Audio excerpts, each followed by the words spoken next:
forward at 6.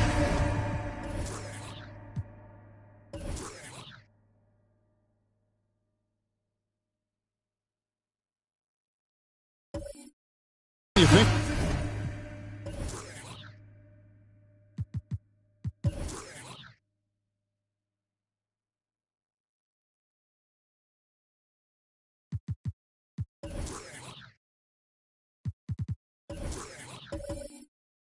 About all.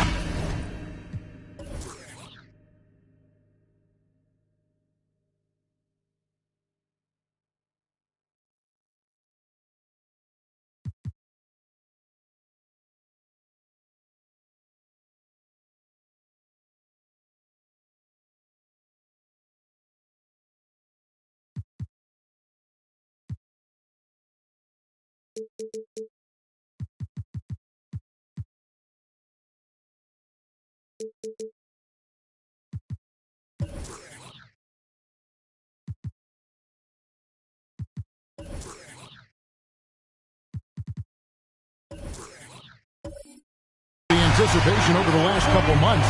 Doris, the regular season is finally here. It is upon us. Amen, Kevin. We have been waiting so anxiously for NBA tip-off. Obviously, you're always looking to see the movement of personnel. How well do guys who switched organizations fit in with their respective rosters? Is somebody now a title contender? So many anxious front offices hoping they made the right decisions. And the Clippers starting five. We've got Garnett, also Camby out there. Iguodala out there with Ginobili. And it's Griffith in at the 2. Now here's Fultz. And there's the pass to Monroe. Over Camby. Monroe, no good. That's a shot he's got to hit. You don't get many looks better from that range. Pass to Griffith. Lets the 3 fly. The Clippers rebound. Camby. And oh boy, a lot of contact there, but he gets the call and will shoot 2. Yeah, easy call. And he's got his first free throw of the game. Marcus Camby taking 2 shots.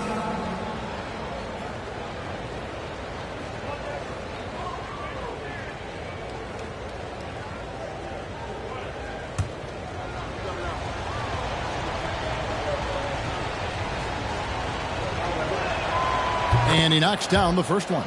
For the Clippers organization, GA, what do you think the goal is? Well, it's clear to me, Kevin, get to the NBA Finals. The Clippers have never made it there, and I think a trip to the Finals is within reach of this group. They just need to stay healthy. Second free throw, no good. And when you look at the complete game of the Detroit Pistons, there are struggles on both ends of the floor, which I'm sure can feel discouraging at times. Fultz with the ball. Camby picks him up. Fultz, no good. LA's gone 1 of 2 from long range in the first quarter. Here's Griffith. Outside, Ginobili. Los Angeles with another miss. And looking at the Pistons' recent performance break, which end would you want to see improve first? Kevin, I'd have to say defense. More stops means more chances in the open floor, and it would help them keep games competitive. Now Irving. Ginobili missing from long range. It's rebounded by Camby.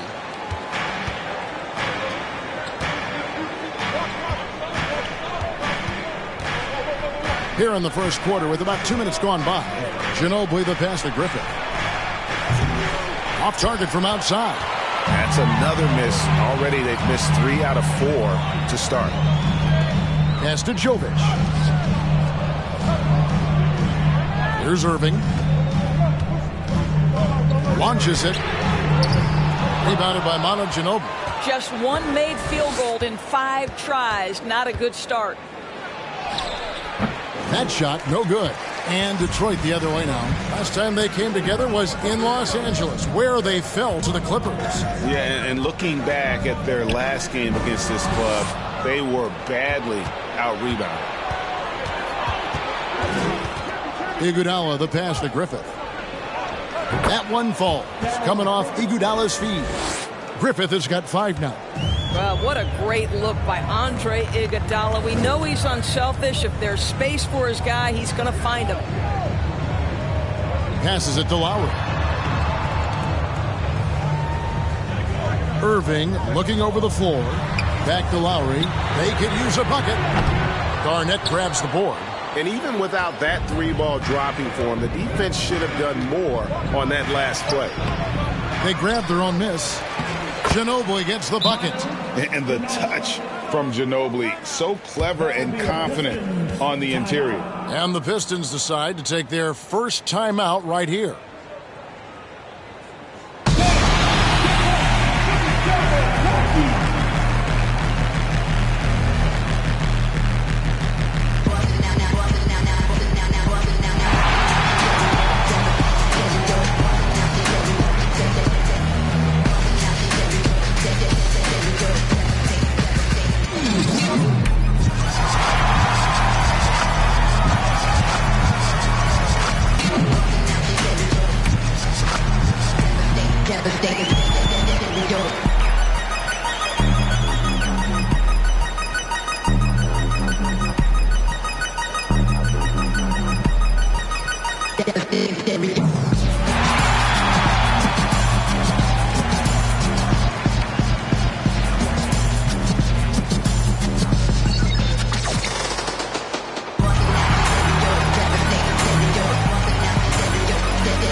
While we have a chance, let's now take a look at the teams that top the league in shooting from beyond the arc.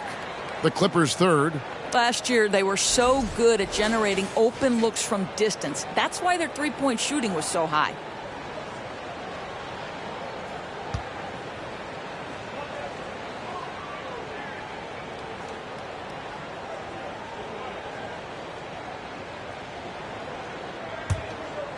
Here's Fultz. It's a 5-point game. First quarter of action, just under 3.5 minutes played. Buries the long-range jumper. Well, this is one thing that Kyle Lowry does well. Gets off the basketball and able to rise and fire on the catch. Impressive shot. Here's Griffith. He has 5. It's Ginobili outside. They get it again. Can be good. Well, you have to like their work on the boards, Kevin, particularly here to start the game. Fultz, the pass to Jovic. Now Fultz. He's covered by Ginobili. Ginobili against Fultz. Here's Monroe, and it's slammed in by Monroe. Well, you can see Markelle Fultz starting to get comfortable, understanding how to thread the pass through the defense. Ginobili, the pass to Campbell. Garnett, right side. And the slam dunk by Iguodala. Ooh, the one-hand tomahawk, guys. Somebody's going to get their feelings hurt. Yeah, they got the entire bench up right there as they saw that and out of their chairs. Now, here's Lowry. Now the pass to Irving. His three-pointers off the mark. Clippers leading by 4. It's time now to hear from our Hall of Fame reporter, David Aldridge. What's the latest, David? Well, Tyronn Lue and I had a few minutes to share. Hey, look, he knows they've got great shooters who can score from anywhere in distance. He thinks his team can go toe-to-toe with anybody in the league there. But he won't be pulling back the reins even if they start missing a few. Back to you, Kevin. Thank you, David. You know, hard to create spacing without the threes. 2 shots.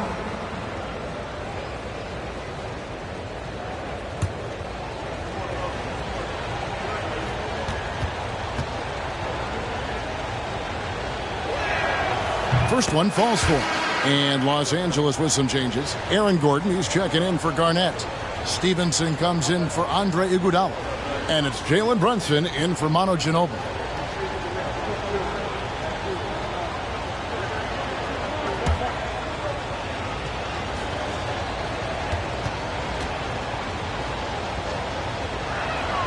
And that's good as he hits both of his shots. And since 1999, the Clippers and the Lakers have shared their downtown LA arena. The only NBA teams to split a venue, but that's going to change soon. Hill, no good. A team's rebounding is a great measure of its energy, and theirs has been terrific here in the first quarter. Pass to Griffith for the three. That ball is in the basket. Now he's shot 6 and made 3 of them. The Clippers broke ground on their new arena, set to open in Inglewood in 2024. I've seen the footprint. You fly right into LAX, and you see it every time. It's going to be beautiful. Man, that'll be huge for the Clips. They're trying to create their own identity in Southern California. Having a venue just for the Clippers will help. Here's Griffith. 10 points for him. Brunson the pass to Griffith. The shot's good on the assist by Brunson. Griffith has got 13 points. Well, this guy flat out carrying the load for them offensively. He is taking and making good shots. What a terrific job. Now a timeout called by Detroit.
Chance to check out some stats for Gordon.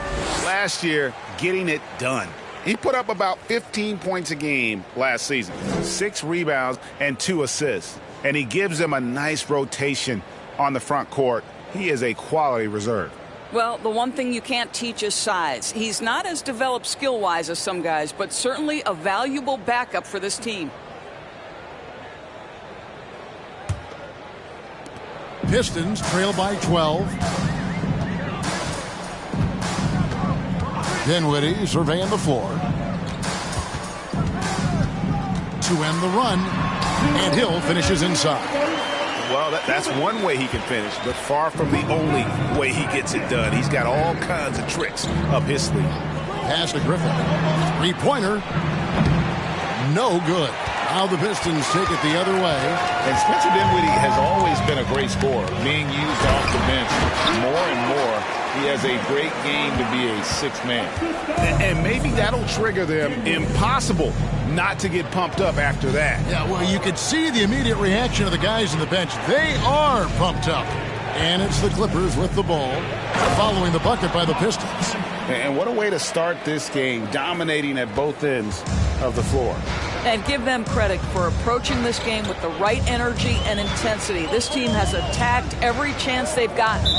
With Dinwiddie off the bench, he will always provide offense and ball handling. A great point, Kevin. He can set up others, but usually looks for his own shot. Can be streaky at times with it, but when he gets it going, he can win you a game by himself. And the Pistons making a change here. Gill's checked in. Now here's Williams. Still looking for his first bucket in this one. That's not his spot, but given the lack of defense, you'd like to see him knock that one down. Mitchell outside. Some nice ball movement by the Clippers. And here's Stevenson for 3. He can't get that one. Not quite enough defense. That time around, just lucky he was off. Williams kicks to Barnett. Pass to Hill. Hill, a screen on Mitchell. It's back to Hill and beyond the arc. And out of bounds as the Clippers gain possession.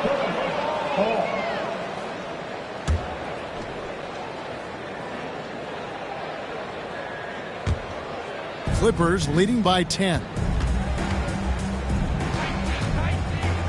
Brunson scanning the floor.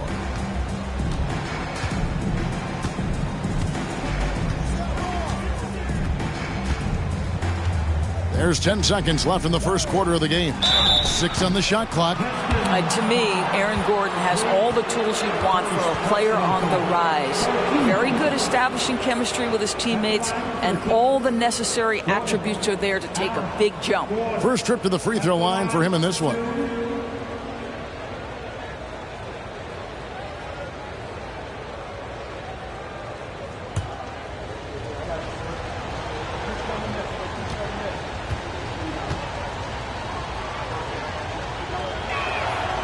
Free throw good, Gordon.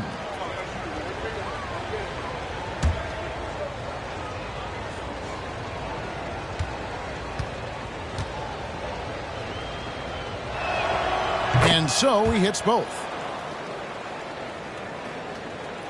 And so it's Detroit with it. A 12-point game. And here's Hill for 3. And so it's Los Angeles. Up by a dozen here at the end of the quarter.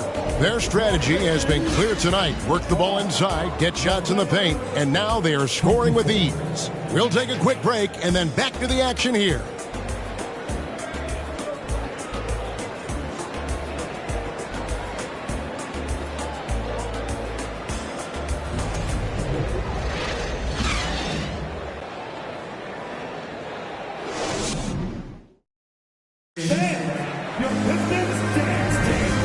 Glad to have you with us, folks. Second quarter of basketball.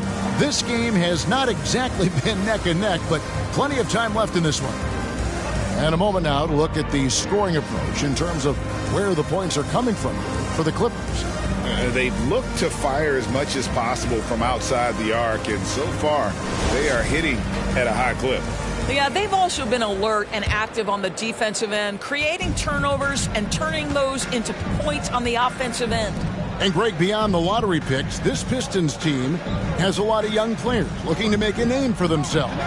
Second-round picks are guys let go by their first team. There's an underdog quality to the roster, guys hungry to prove they belong. So with Lowry on the bench, here's the group that Dwayne Casey has on the floor. They've got Fultz. He's out there with Gill. Monroe is out there with Irving. And it's Jovic in at the 4. And so it's Detroit with the ball after the three-pointer from Andre Iguodala. Clock at 4 with the drive. It's deflected. And Ostertag showing his intensity on defense. A big guy who takes pride in his shot blocking. Iguodala, the pass to Ginobili.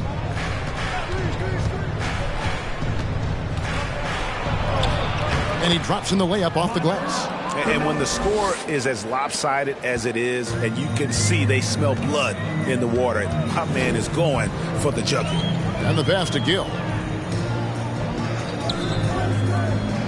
Fultz against Ginobili.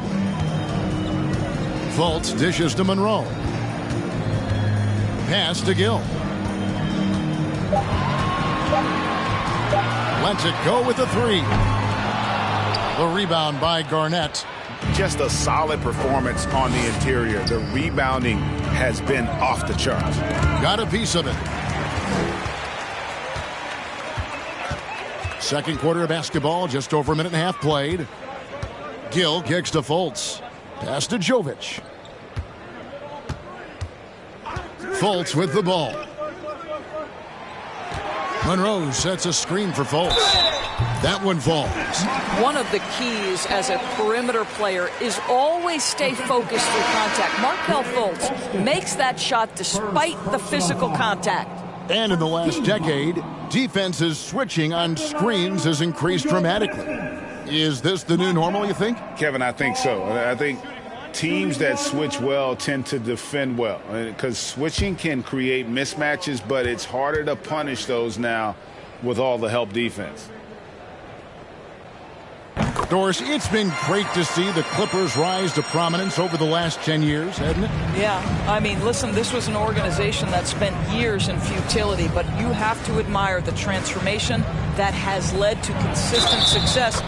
They used to be a franchise that made the playoffs maybe once in a decade.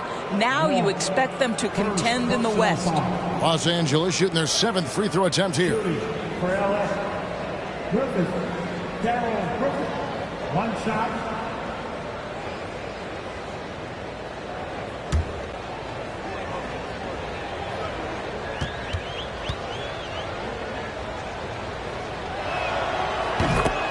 Now a timeout called by Detroit. Trying to snap them out of this little slump. Just feels like the basket is looking awfully small to them right now. They're having a hard time getting anything to fall.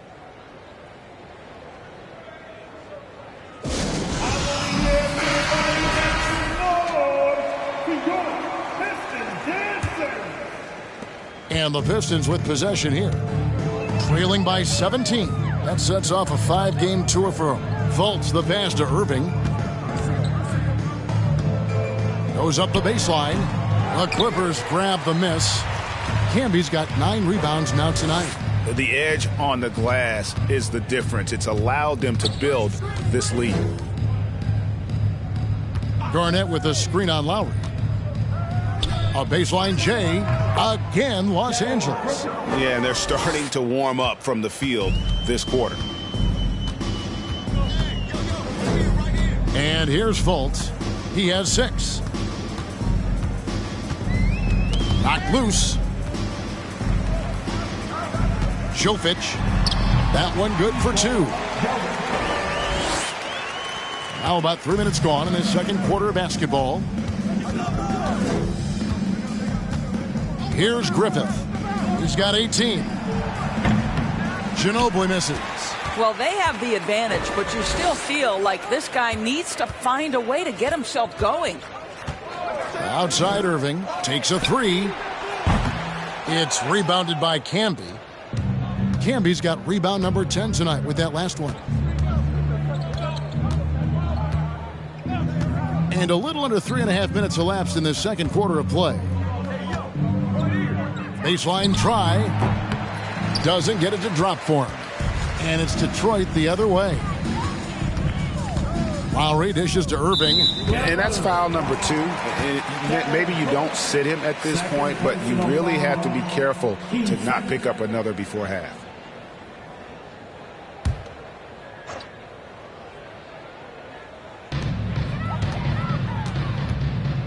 Fultz kicks to Irving.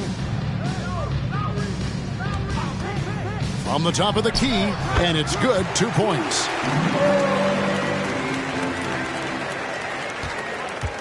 Clippers leading by 15.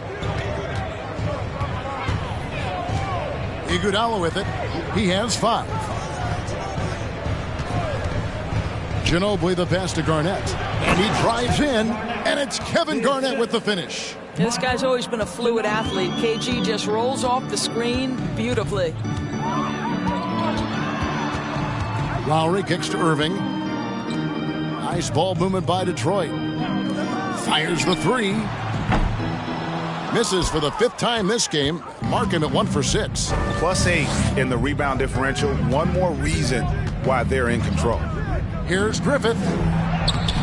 That shot's good on the assist by Ginobili. Ginobili's got 4 assists now tonight. The assist totals, Kevin, just continue to grow. They're way ahead in that category. Ball movement has been flawless. Now here's Monroe, and the foul called on Marcus Camby. That's his first foul. You know what? Tried to step in and cut him off, but just didn't get there quick enough. A different look here for Detroit. Bargnani comes in for Greg Monroe. And Dinwiddie subbed in for Fultz. And Los Angeles making a change here as well. Jalen Brunson. He's checked in for Manu Ginobili. Here is Lowry. Passes it to Irving.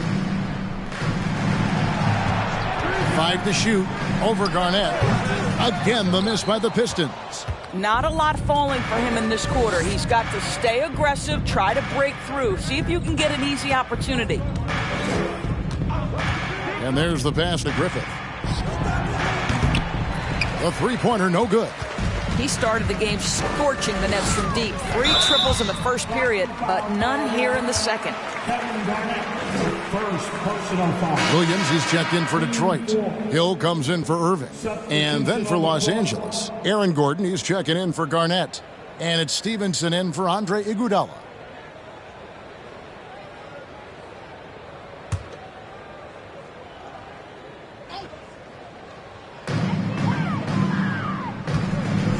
Dinwiddie, left side. He kicks it to Bargnani. Williams passes to Hill. Down to 5 on the shot clock. Over Stevenson. Here's Bargnani. Score the basket, his second of 2 attempts. Yeah, coach's pet peeve there. No box out. And to me, this is a common theme that's running through the league right now. Guys looking to leak out rather than box out. Here's Griffith. He's got 20. Bargnani grabs the board. I'm sure he's kicking himself. He hates to blow that kind of opportunity. Dinwiddie outside. The feed to Bargnani. He can't hit that time. Nice D from Camby. Clippers leading by 17.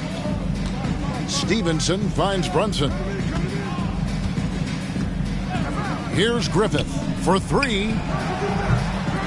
And again, it's the Clippers missing. And the great shooters know when they've got enough opening to go for the 3. I didn't think it was a bad choice on that possession.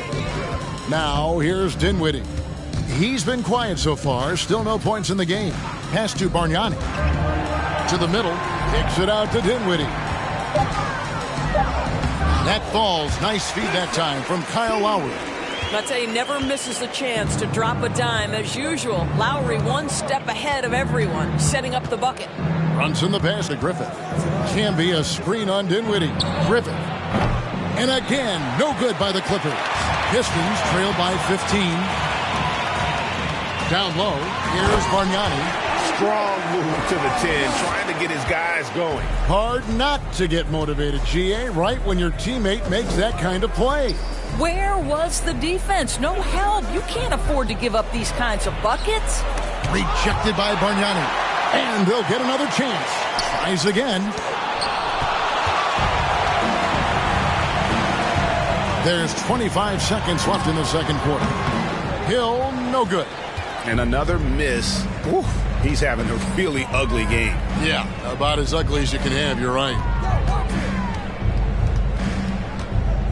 Here's Griffith. He's guarded by Hill.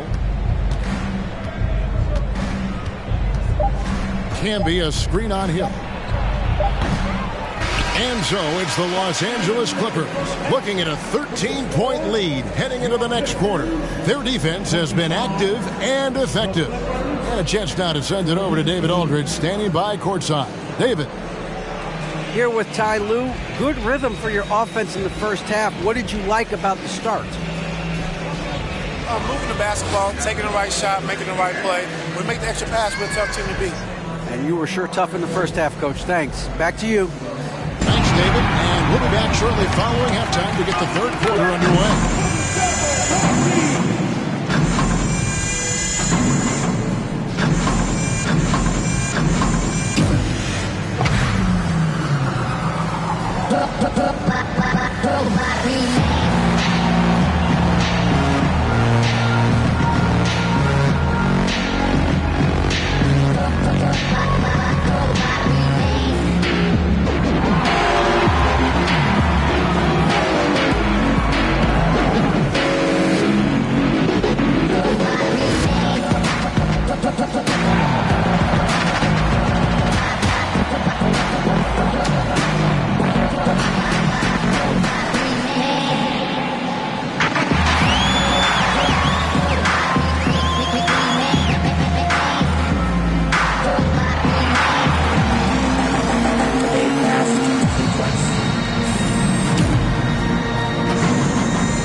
Welcome, everybody. Let's get right to it. It's been nothing short of a tremendous challenge for the Detroit Pistons. Shaq, you've been on both ends of a blowout. Nope, only been on the winning side. You must have me confused, Kenny. Oh, no. Interestingly enough, Ernie, I have a stat right here. His worst loss, 45 points. Lies, lies, lies. Check your sources there, lies. And circling back to this first half, fellas, a decisive advantage for the Los Angeles Clippers. Their plus margin on the boards has fueled this lead. They've been the much more physical team. Yeah, this is how I played. You got to lean on them until they break. Thanks for joining us. Now let's toss it to Kevin Harlan for the start of the second half.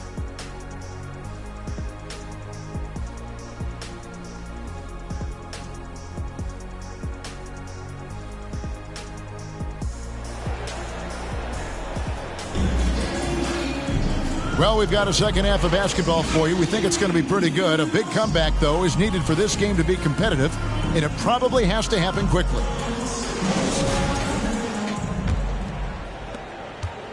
Los Angeles leading by 13. Checking out the group for Tyronn Lue to start the second half. Iguodala out there with Garnett. Then there's Ginobili. And it's Camby, and it's Griffith in at the shooting guard. And it's Iguodala missing. Pistons shooting struggles apparent. 37% from the field. Now here's Fultz. Monroe sets a screen for Irving. There's the drive. The jump hook, and it's wide right. Hits off the rim. And Los Angeles guys shooting the ball at 42%. So the wing on the left. Back to Ginobili. A three ball. Rebounded by the Pistons. Pass to Fultz. Oh, the lob to Irving. And it goes out of bounds. Last touch by Irving. Yeah, it's a perfect example of why good hands are important in basketball. It just misread that pass completely. And for those of you turning in, we're about a minute into the second half. Ginobili looking around. Here's Griffith. Now recovering. And it's in after a nice bounce off the right side. Griffith has got 22. And with the lead, I like the strategy here. Continue to get the ball to guys who can do something with it. One thing we've learned in the NBA, the game is never over. So you've got to continue to score, continue to build your lead. You will not see this guy miss many of those. He's one of the keys to their floor spacing. Oh, good with the triple. Well, trying to find themselves in the second half here. Just 1 for 4 from the field. Can someone in the group get hot? Let's see. Now here's Fultz. 6 points for him. And Monroe kicks to line. That three off the mark. Boy, that makes him 0 for 3 to start the second half. Not the start you were hoping for here. Griffith. And foul on the shot. He'll shoot 2 at the free throw line. Kyle Lowry picks one up there. And really the defense fouling there to prevent the layup, but that's exactly what you need to do. He's shooting free throws, number 4 in 5 here. 2 shots.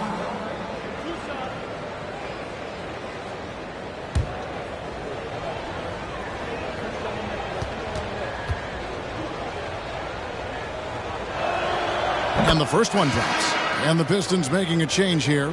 Gill's checked in.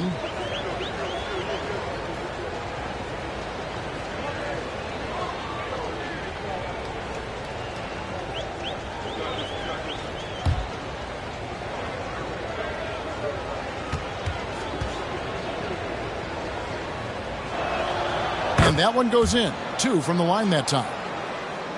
And we're just about 2 minutes into the second half now. Some tough offensive sets. They want to turn it around. Yeah, right now you just need a bucket to get some momentum.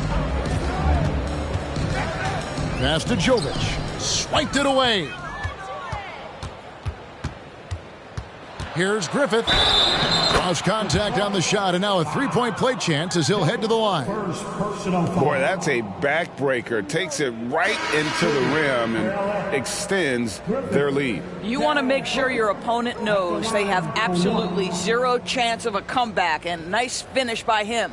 Greg Ostertag, he's checked in for Marcus Camby.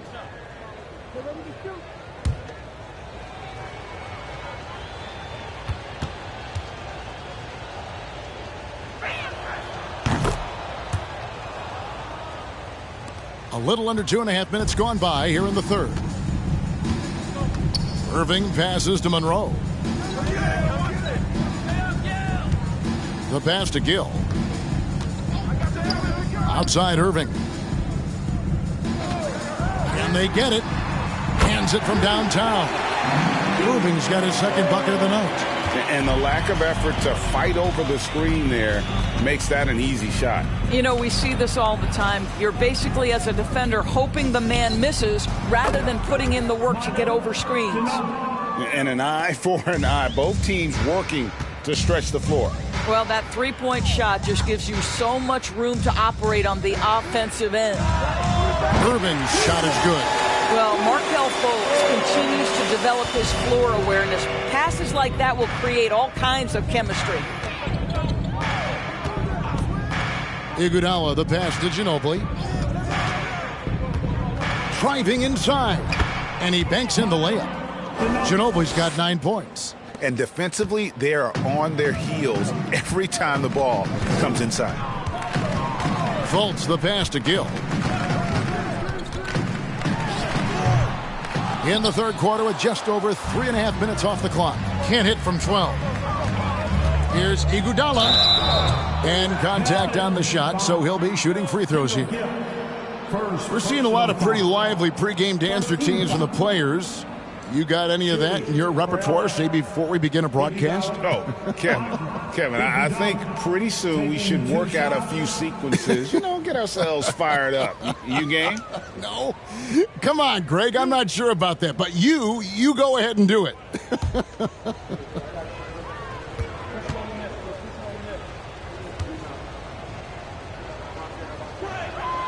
First one falls for him. And if they continue, Kevin, their outstanding free throw shooting, that'll help them seal the deal.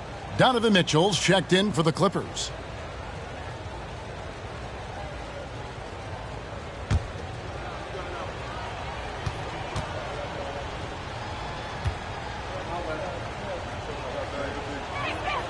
That's also good, so he hits both free throws.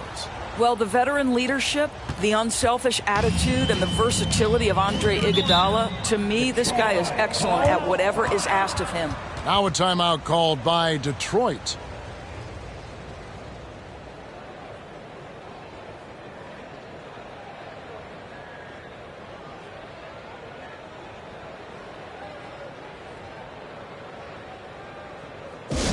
Here comes the T-shirts, everybody, who wants one?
Now Monroe.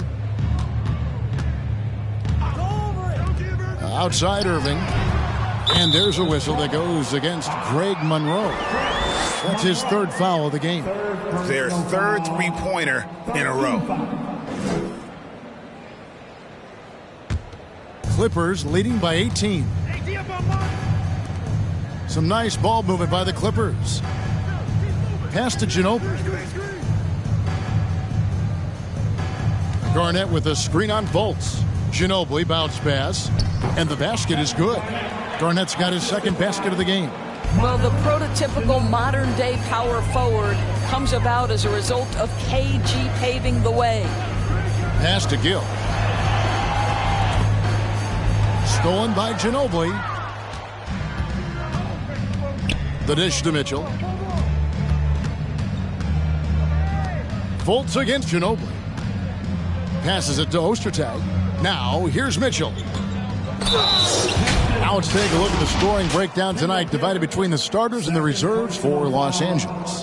And a chance to catch up on some numbers here. The scoring breakdown for Los Angeles. They're still slashing and attacking the rim, and the defense yet to make the adjustment and keep the ball in front. I think tonight has also, guys, been about the lost art of the mid-range jumper. If you utilize that in-between game right, there's plenty of value in it. Free throw dropped for Mitchell. I don't think anyone could have predicted, based off the numbers he put up in college, that Donovan Mitchell would be an elite NBA scorer. But he's a three-level guy and not afraid in the big moments. Catching up on the changes for the Clippers. Aaron Gordon, he's checking in for Garnett. Stevenson comes in for Andre Iguodala. And it's Jalen Brunson in for Manu Ginobili.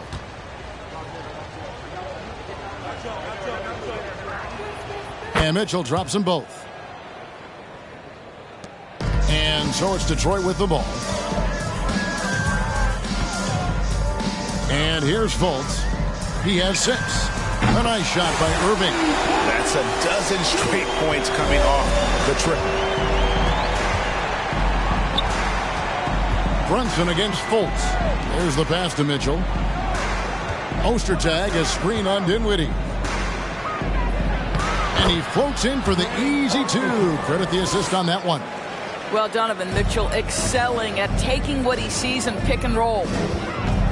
Irving kicks to Williams. Brunson against Fultz. Dinwiddie's shot is off. And so it's Brunson with it. He brings it up for the Los Angeles Clippers. They host the Spurs after this one. That'll be the first of 2 straight at home. And he comes up with the deuce. Mitchell's got 4 this quarter. You can see the kind of confidence Donovan Mitchell has in that handle. His ability to navigate off the dribble drive. Nice. Now here's Fultz. Here's Dinwiddie. It's deflected, and that's out of bounds. Detroit will retain possession. Grant Hill, he's checked in for Irving. On the floor for your Pistons, Grant Hill.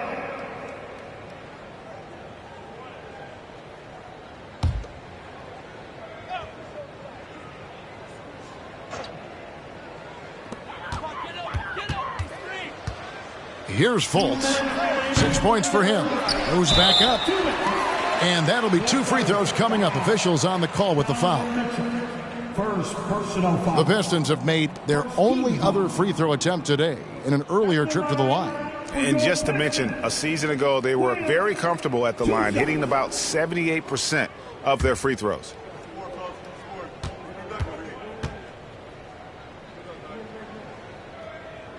That's good from Williams.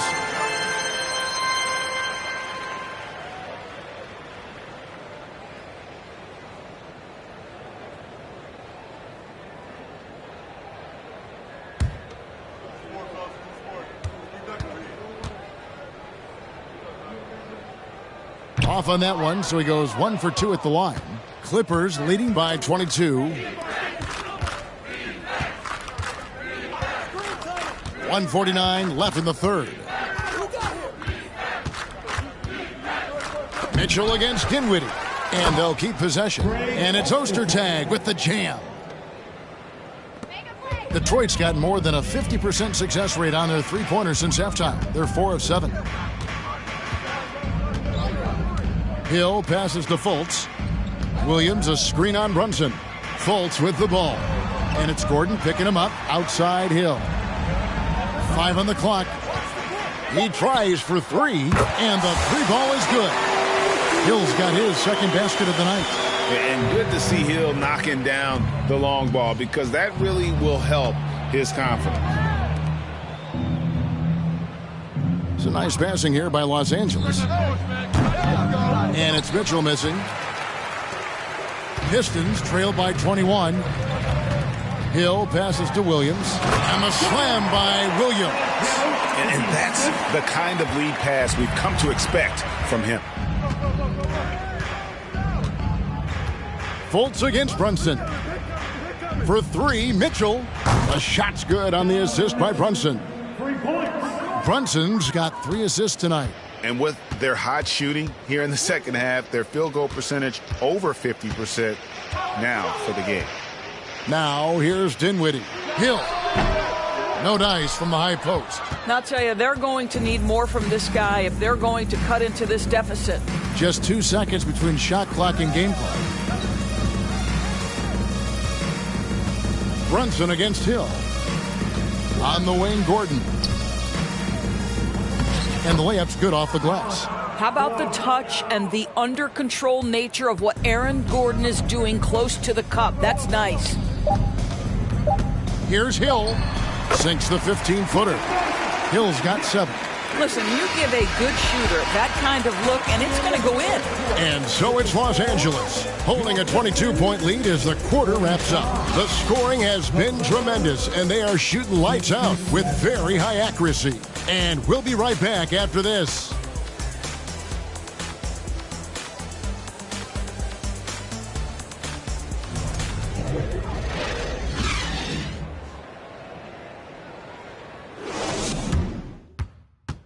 And while we can now, let's take a look at today's State Farm assist of the game. Just true artistry right there. I mean, great decision on where to go with the ball, and how about the perfect delivery? We call that putting it right in the pocket, and he knew what to do with it once it was there.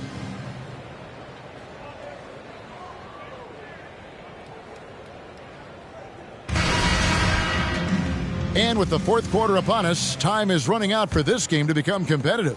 The Pistons shooting not great, 40% for the game. Lowry out there with Gill. Then it's Greg Monroe. Then there's Irving. And it's Jovic in at the 4 spot. That's the group for Detroit right now.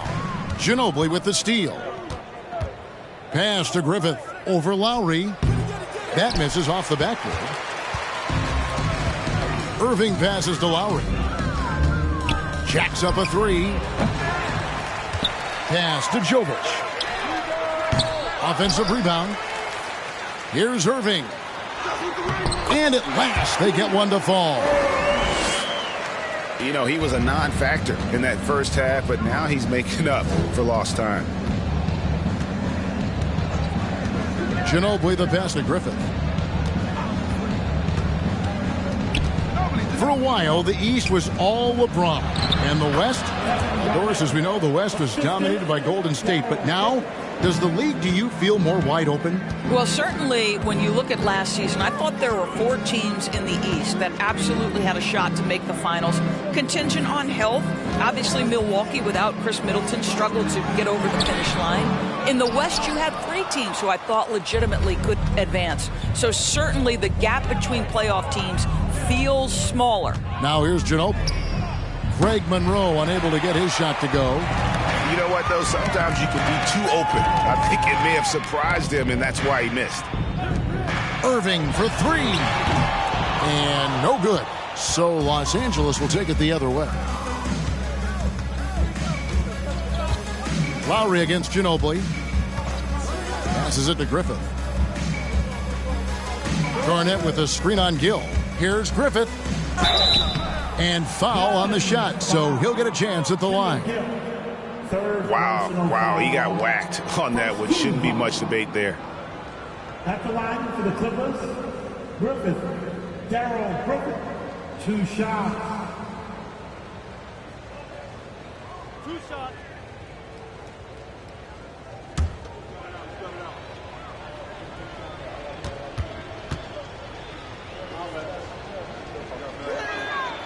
And that one misses.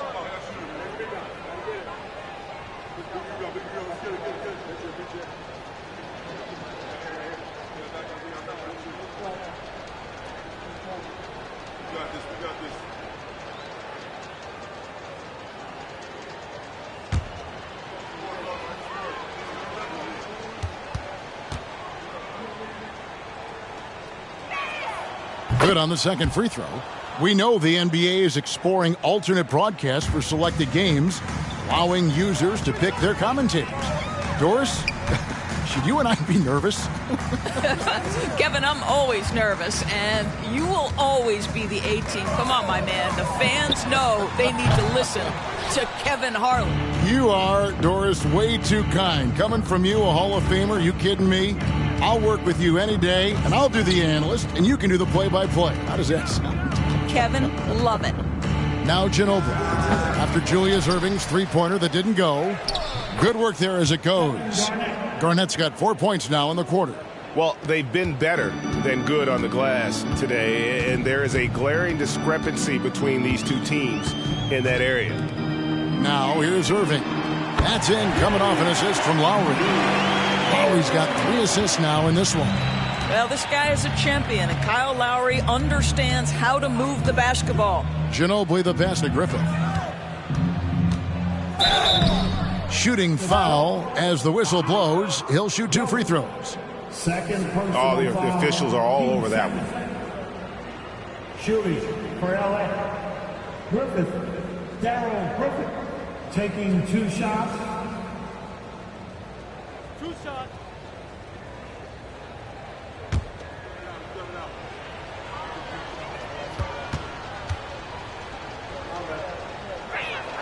First free throw is good.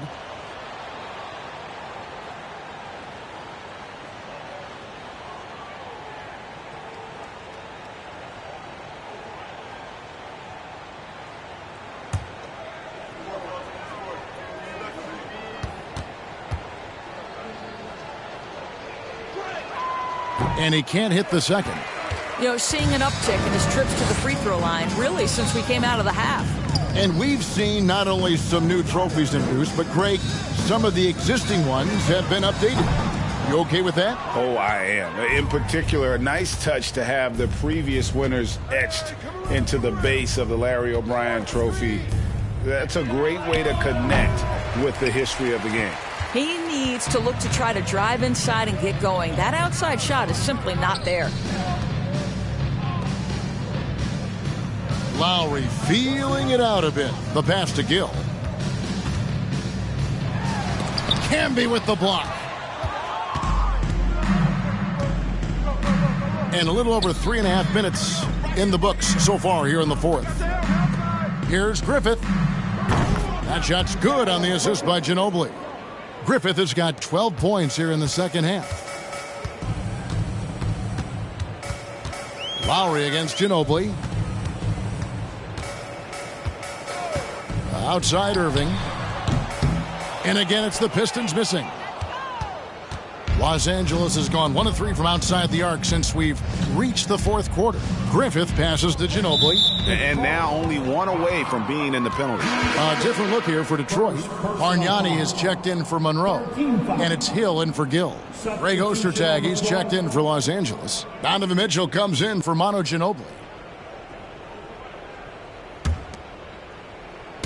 Clippers with the ball. They've only given up 5 points here in the fourth quarter. Mitchell finds Iguodala. Clock at 6. Tipped away. It's stolen by Hill. And there's the drive. And a lot of contact on that one, so he'll shoot 2 here. They get Andre Iguodala. And the word you got to use is explosive out there when talking about Grant Hill. He's one of those guys who doesn't wait for the game to come to him. He goes out and just makes things happen.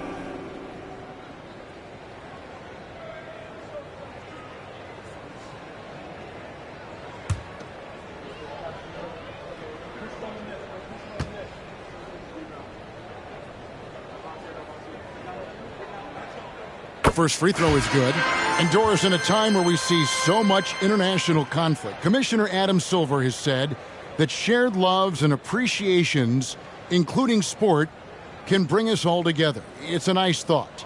It's a wonderful thought, Kevin, and I think immediately to the NBA Finals, where I see representatives from so many different countries, China, Brazil, you name it, the opportunity to interact, to share our passion for the game of basketball.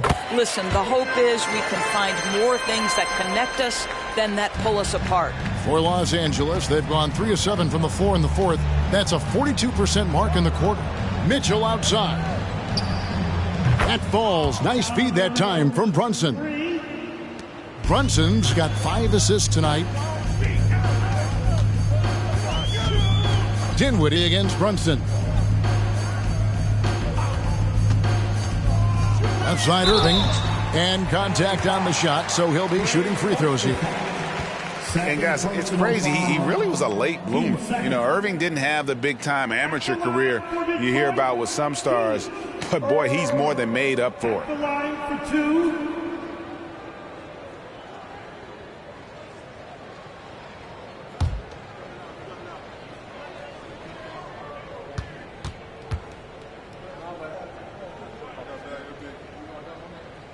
And he knocks down the first one.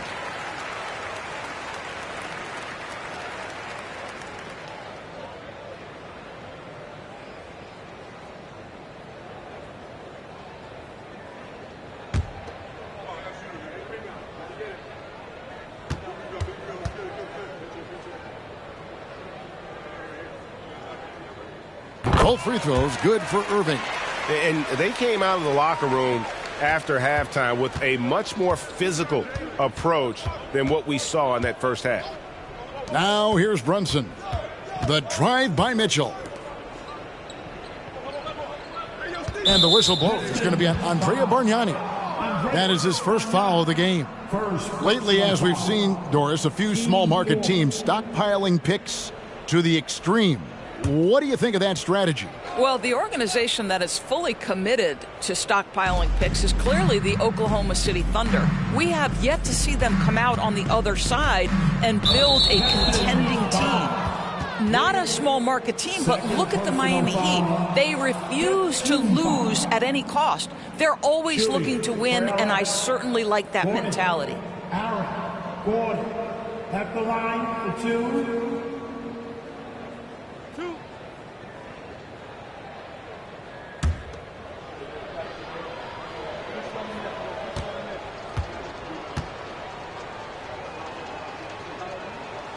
Free throw good, Gordon. And after spending his first 7 years in Orlando, Aaron Gordon traded in 2021, going from the Magic, a team out of the playoffs, to a team chasing a title. And Gordon drops them both. And with Aaron Gordon leaving Orlando, Greg, how'd you think that deal worked out for him? Kevin, I think the change of scenery was great for Gordon, taking on more of a complimentary role and getting more big game experience. Now, here is Irving, and it's good for 2. Irving's got 9 points now in the quarter. I'll tell you, you have got to have a short memory. You put a poor first half behind you, and you get to work here in the second. Mitchell kicks to Gordon. Irving against Mitchell. Ostertag, a screen on Irving. For 3, Mitchell nailed from three-point land. Mitchell's got 13 points in the second half. Dinwiddie outside. Williams sets a screen for Irving. To the paint. Williams' shot is off. And here's Brunson. He'll bring it up for the Clippers. Well, Greg, we're seeing high schoolers now making 6 figures to play basketball. I bet you wouldn't have minded that in your time, would you? I tell you what, it beats delivering the newspaper, right? It's still fresh and developing, but a lot of different opportunities are emerging. Just 3 to shoot, and here's Mitchell from the arc. Rebounded by the Pistons. Bargnani's got his 4th rebound in this one. And one team is just completely outclassing the other tonight. Spirited performance, and it really ignited what is turning out to be a monster win here for the Clippers. It was a standout performance across the board. I mean, it was like watching a cat play with a mouse. They were able to do more or less whatever they wanted. And it'll go down as their first official win of the new year. And they've taken control of the season series. This brings them to 2-0 with 1 game left against this squad. Now here's Brunson. After Julius Erving's miss, on the wing Stevenson. Ostertag, a screen on Hill. It's tipped. Stolen by Bargnani. Hill against Brunson. With the fadeaway. And the basket by Hill. And because of his ability to attack the rim, Hill can use that mid-range jumper as a great second option. Keeps defenders honest when he's knocking that down. Now, here's Mitchell. And the bucket is good. 3-point play chance here for him. Well, they knew it would be a hostile environment, and they rose to the challenge. And sometimes when everyone's rooting against you, it seems to bring the unit closer together. It certainly did tonight.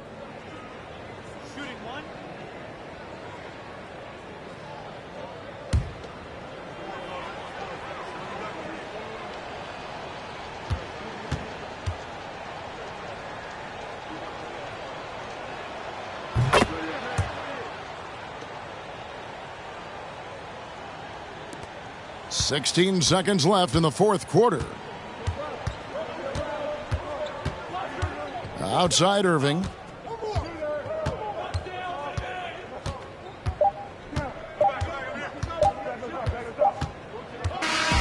So it's Los Angeles winning this one easily. To come into an opponent's building and dominate the way they did tonight says, I think, Greg, an awful lot about this team. I guess they don't need home cooking to feel at home. I mean, Kevin, just a masterful performance all the way around. And that'll do it for the first game of the NBA season. For Doris Burke, David Aldridge, Greg Anthony, and the rest of our terrific 2K Sports crew, this is Kevin Harlan saying thanks for watching. And now we present the New Balance Player of the Game.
Happy weekend,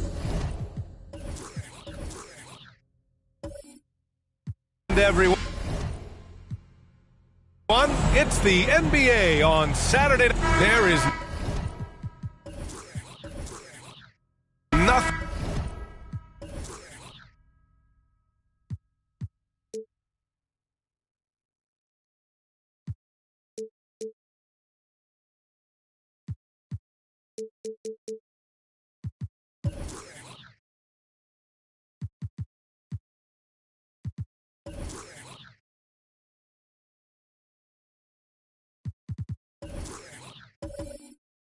like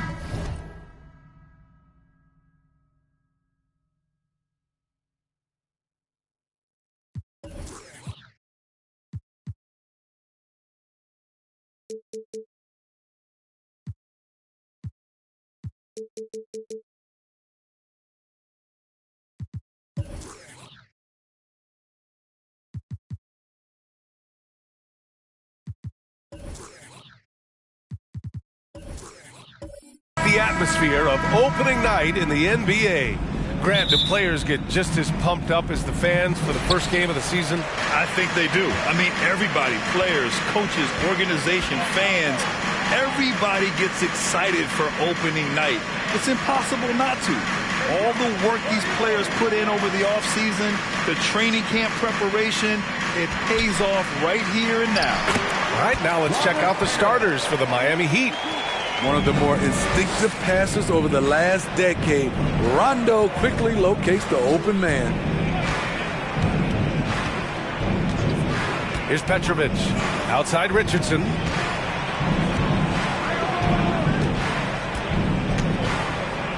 Pass to Petrovic. Puts up a three. And it's Dragic with the rebound.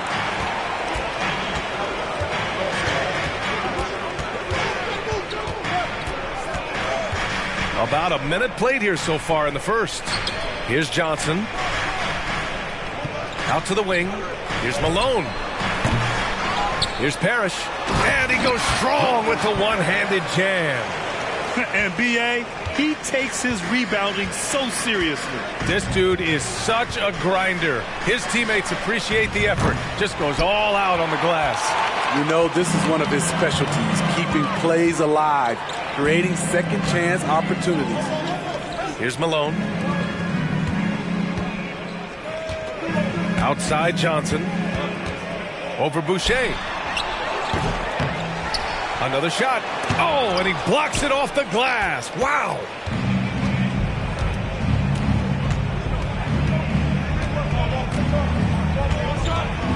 Pass to Petrovic. The three. And again, the Heat missing. 3 straight misses to begin this contest and already starting to look frustrated. And Graham, no team better than Miami at developing undrafted prospects. I mean, for key roles, too. You look at last year's playoffs. Strus, Martin, Vincent, Robinson. It's allowed Miami to stay on top in a salary cap-driven league. And the defense got away with one there. I mean, that's a shot he typically makes. Here in the first, just under 2.5 minutes played so far. Back to Richardson. Spins. Here's Boucher. Sinks that one from the post. Even by NBA standards, Chris Boucher can really get up. Now Rondo. Pass to Parrish. Dragic left side. Shot clock at 5. With the 10-footer. That one off the back iron and out. A little hesitant. Maybe he thought the D was tighter on him than it really was. And it's blocked. They are out of rhythm. 1 for 5 so far. You just need to calm down and reward your matchups. Pass to Johnson. Here's Malone. And once again, off the mark by Cleveland. You expect him to make that, especially from that distance. Petrovic. Chance there to take the lead, but a miss. He's lost his rhythm completely this quarter, but he's determined to stay after it. Now here's Rondo, guarded by Richardson. Rondo gets the bucket. And that gentle release on Rondo's floater, when he's making these shots, the D is in trouble. They need something good to happen here. Yeah, they've gone way too long without a score. Here's Petrovic. Boy, he's been patient so far. Nothing yet on the scoreboard. And here's Johnson. Dragic left side. Outside Johnson. Dragic outside. Here's Parrish. And he was fouled while in the act of shooting, so he'll take 2 free throws. It goes on Chris Boucher. Yeah, you never want to let shots at the rim go uncontested. 2 shots. Take a break. Take a break. 2 shots.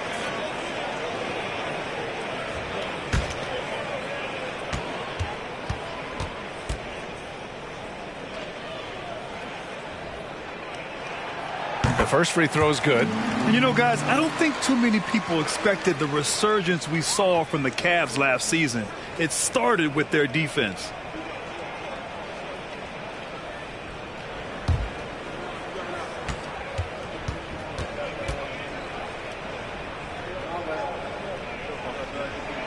And that's good as he hits both shots. Well, in terms of their D, the Cavs have gone from one of the softer teams in the league to one of the toughest. Well, think about this. I mean, they're a young team. They play with tremendous energy, and we see that in the way they get after it on defense. I love how they've attacked the boards here in the first quarter. And he throws it down. What a terrific lead pass. The unselfishness of Rondo, always looking to get his teammates easy looks. Richardson against Dragic. To the wing on the left. Pass to Richardson. Here's Petrovic. 3-pointer. The rebound by Malone. The green light they gave him early should probably turn red. He needs to get others involved.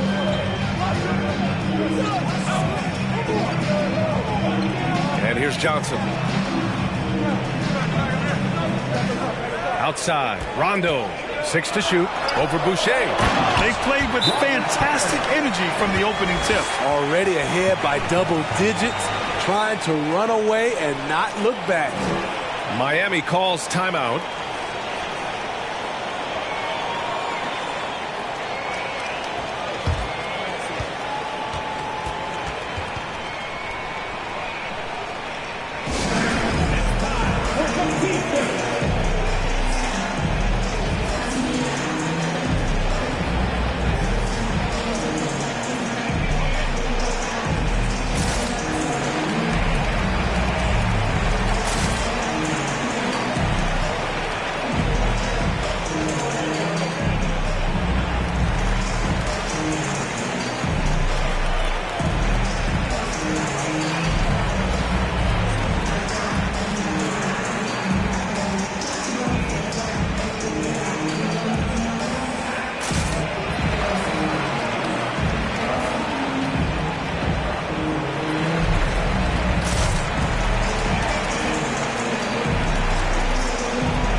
Cavaliers going with a whole new group out there. A quick break, and we look at our 2K leaderboard for three-point shooting last season. Number 1, the Heat. And looking at last season, the thing that jumps out at you is their three-point percentage. Best in the league in that category, which is great to see considering how valued the three ball is nowadays in our game.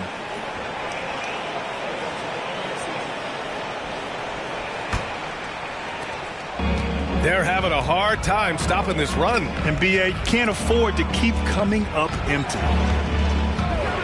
Pass to Wallace. Out left to the wing. Pulls it. The shot by Hornacek, no good. The way they've gotten after rebounds has been impressive. Here's Chapuka. Davis, a screen. Back to Jackson. 2 minutes. 2 minutes. Doesn't go that time. Offensively, that's how you want to end the possession, except for the result. Pass to Oubre. The three is up. A nice shot by Cooper. And that's what they want to do. Get him open looks early. The Cavaliers leading. Jackson outside. Here's Chapuka. Back to Jackson. Ooh, and he took a hard foul on the shot. So he'll head to the line to shoot a pair. And after a few seasons of anemic offense, the Cavs have finally started to turn things around. Yes, they have. And they made a big step forward. Now, there's a nice balance to their offense.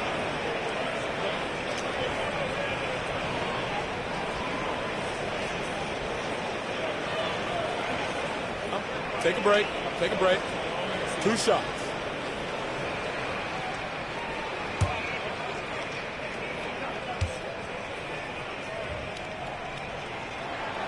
That free throw good from Davis. Smitty, it can be pretty impressive to watch this Miami squad go to work on the offensive end. Yes, BA, the reason why they have a bunch of talented shooters, that's for certain. But they also pay attention to the little things like grabbing offensive boards and moving the ball around.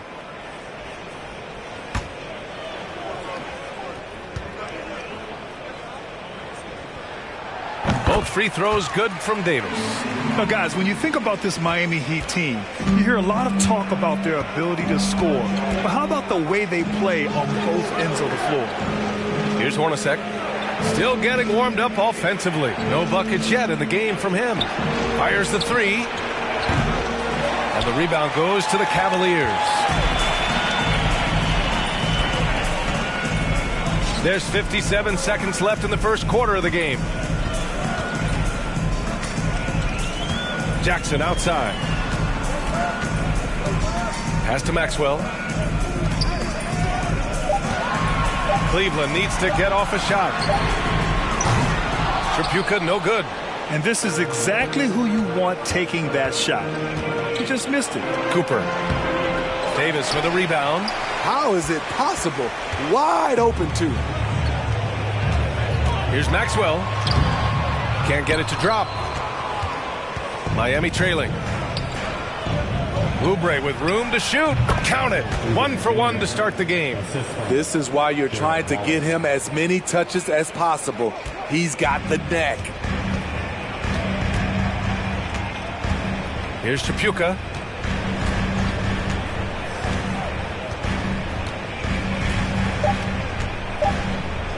Here's Jackson. And there's the drive.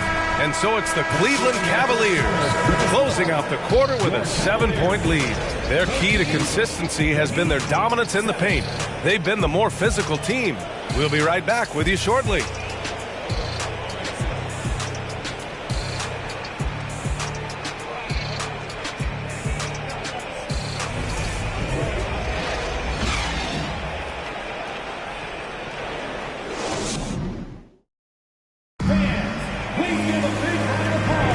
Hope you've enjoyed the broadcast so far. Halfway through the first half in this one. And taking a look at the Cavs' performance here, guys. What are your thoughts? Well, it's simple. Rebounding made all the difference in the first quarter.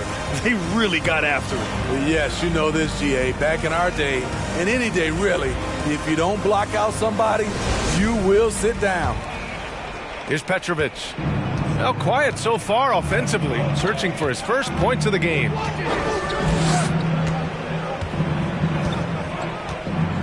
To the paint. Oh, it's stolen.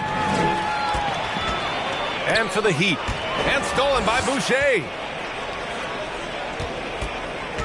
Inside. Here's Richardson. He got a piece of it. And they just continue to dominate the boards. And from the sideline, let's catch up with Allie. Well, Miami is very efficient. Coach Spoelstra said, quote, "You want to maximize your offense in all the different ways in your menu without feeling like you're taking turns." I don't think anyone would say that about our team. They're an unselfish group that likes sharing the ball, and they enjoy each other's success. Brian? Allie, thank you. Here's Petrovic. Who poked away. And now the Cavaliers on the break. Here's Johnson. That one a little long. And we played just over a minute of basketball in the second quarter. Offensive rebound. The Cavaliers shooting 35% so far in this one. Outside, Rondo. Now here's Johnson. The offensive rebound. Ooh, he's locked in. Drains his fifth shot in as many attempts. The defense getting out-hustled on the putback. Can't let that happen. For some reason, blocking out has become a lost art, and that's the result you'll get. Here's Petrovic. Boy, he's been patient so far. Nothing yet on the scoreboard. You know, Grant, sometimes with certain flagrant fouls, you'll hear people say it was a dirty play, but not a dirty player. But when does it become both? Well, we all understand, B.A., dirty plays aren't good for the game, but sometimes a flagrant foul will happen. A lot of times, though, you have to factor in a pattern of behavior. I really believe players who have a history of being called for a lot of flagrant fouls plays a big role in how it's perceived. The Cavs have gone 2 of 4 here in the second quarter. Outside, Rondo.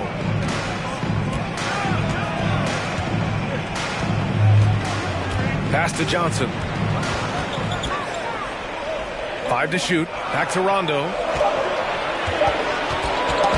Richardson with it. And Rondo picks him up defensively. Here's Petrovic.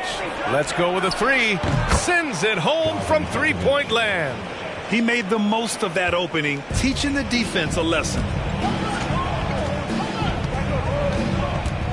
And a little under 2.5 minutes gone by here in the second quarter. Blocked! And it's out of bounds to Cleveland. Just a superb read on defense to come up with the block.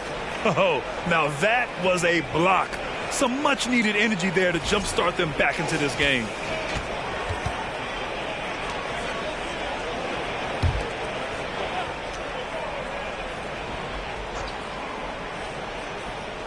Heat on D. They trail by 6.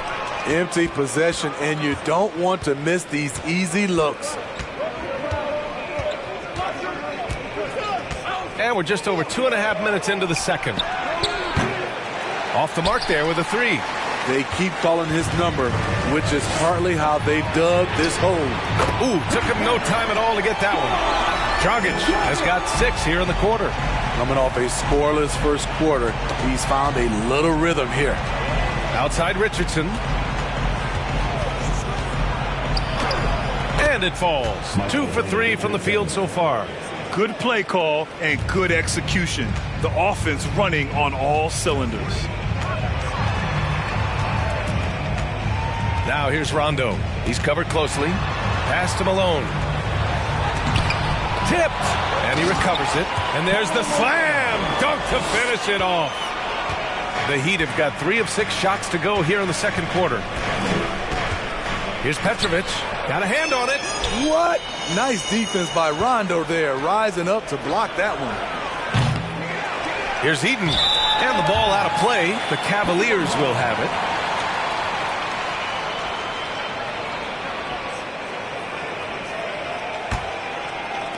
And here in the second quarter of action, as we approach 4 minutes played. Pass to Parrish. And here's Johnson. Here's Malone. It's another 3 for Cleveland. And they seem to have a hard time picking good shots in the first quarter, but it's all coming together now for them here. Here's Petrovic. Boucher on the screen. Can't hit that one. And it's Cleveland the other way. lobs it up top. It's tipped, and they get it back. Johnson with a bucket. You have to credit their effort. I mean, they've done an amazing job on the glass. Miami has gone 1 for 3 from downtown here in the second. Outside Richardson. Nails it from 3. Richardson's got 8. For Cleveland, they've gotten 6 of their 12 attempts to go since the end of the first. Pass to Parrish. Here's Malone. There's the block. And that'll be Cleveland's ball as it goes out of bounds. Cavs keep possession here. Cleveland calls timeout.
Last season's best free throw shooting teams. 5th on the list, Miami. Getting to the line in this day and age is crucial to long-term success, and their team does a fantastic job at drawing fouls and getting to the stripe.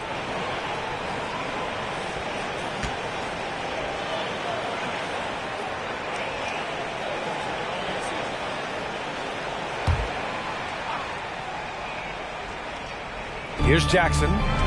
Well, no scoring yet from him, but that's likely to change. Pass to Maxwell. The basket drops, and he gets fouled on the shot. 1 free throw coming his way. We've seen that more than once today. An effortless basket inside. At the line for Cleveland. Shooting. 1.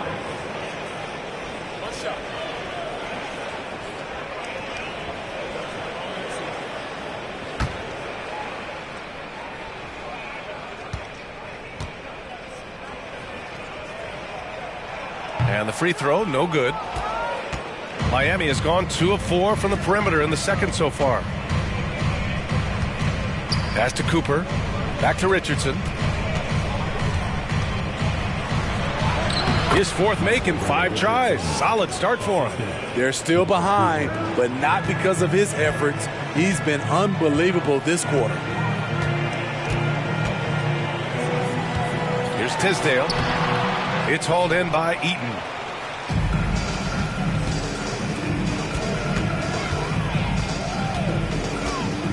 Here's Cooper. So it'll be 2 free throws. He was fouled in the act of shooting.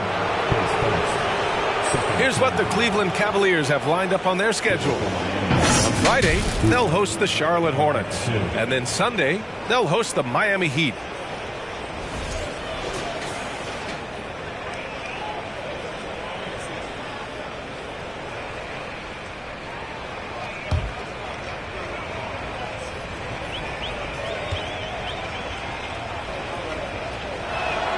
And the first one at the line is good. And the Cavaliers making a change here. Davis is checked in.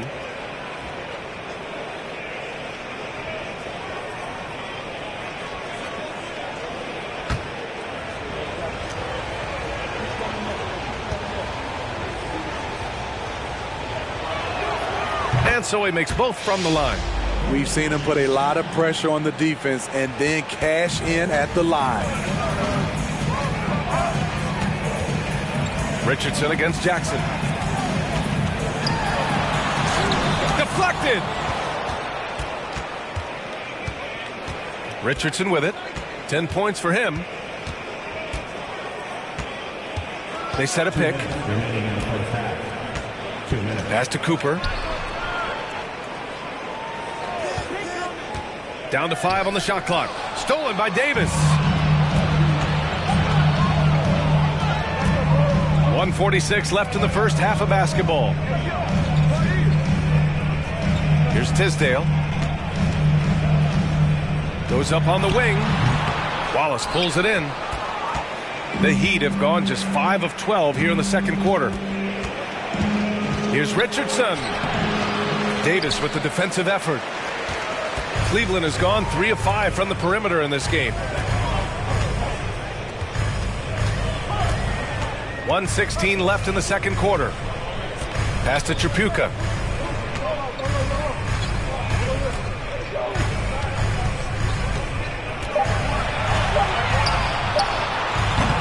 And misses it off the right side of the rim. Miami trailing. Outside Richardson. Soft touch off the glass. Richardson's got 12 points. Taking things into his own hands this quarter, trying to keep his team afloat. Jackson, the pass to Davis. Here's Maxwell to the inside. It's tipped. Here's Cooper. He's got 5. Out to the wing. 26 seconds left to play in the first half. And it's blocked by Davis. Here's Tripucka. Well, he hasn't scored yet, but I'm sure that'll change.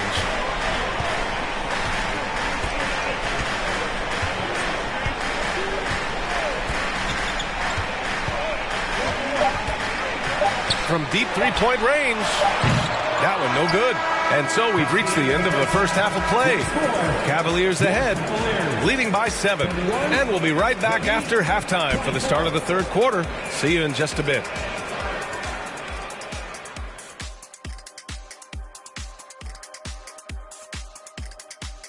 Greetings, everybody. We love exciting. And this game is delivered as we've seen 2 top players battling mano a mano. Shaq, did you enjoy testing your star power against other greats in the league? Yeah, but no one can outshine me on the court because they were stars, but I'm a whole constellation. Wow. That actually makes sense. A scientific response from Dr. O'Neill, and gotta say, well done. All right, let's talk about the first half. A little bit of ground to make up for the Miami Heat. Well, the effort hasn't been there in terms of rebounding the ball. They're getting outworked in that part of the game. But you got to be more physical to turn this thing around. I don't know if they have the personnel to do that, though. That does it for halftime. Let's get back to game action. Here's Brian Anderson with the start of the third quarter.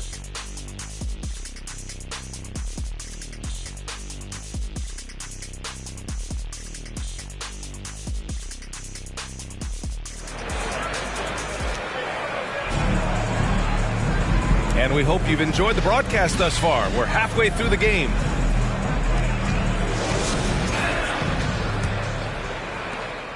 Heat shooting just 31% in today's game. Not great. Pass to Boucher. To the middle. Count it, and 1. He'll have a chance at a three-point play. They'll pin that one on Rajon Rondo. Shooting for Miami, Drazen Petrovic. 1 shot.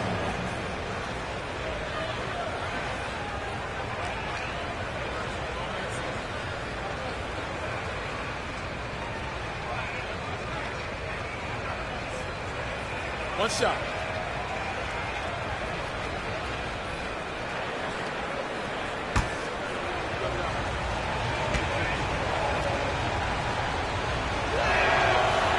That one misses.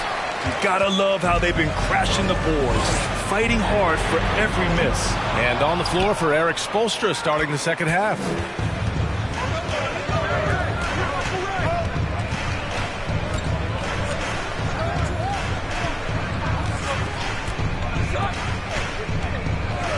Baseline jumper. Rebounded by Johnson.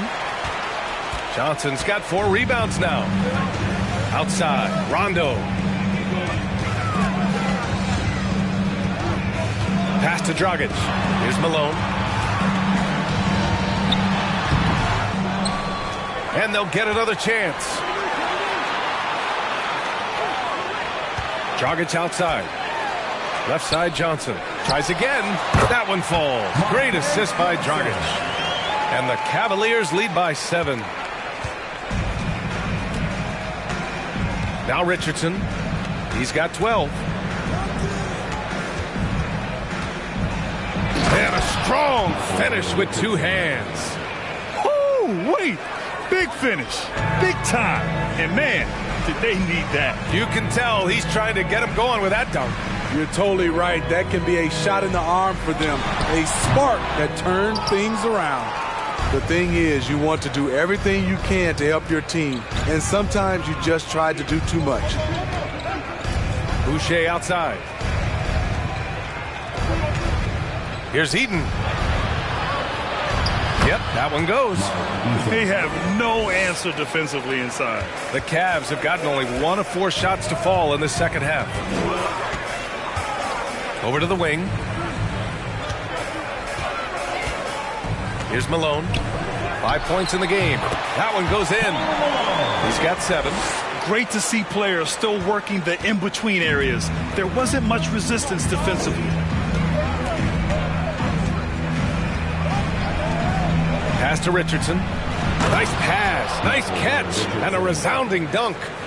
The reverse slam, that was sweet. Ah, the finesse on full display. Cleveland calls timeout.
The Heat making a change here.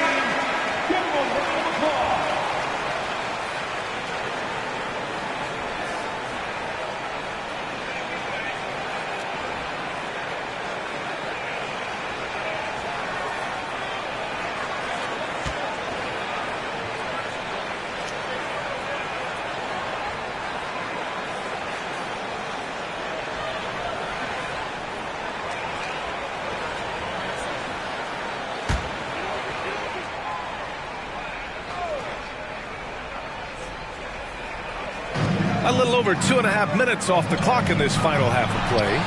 And that one's good. And the Cavaliers lead by 5. Really admire the fact that Rondo is not afraid to go down there in the paint from time to time. Petrovic. And it's all from 3-point range. Yeah, and the defense has really got to tighten up on him. I mean, he's just too dangerous from the 3-point line. Here's Rondo. Oh, rejected by Boucher. Pass to Hornacek.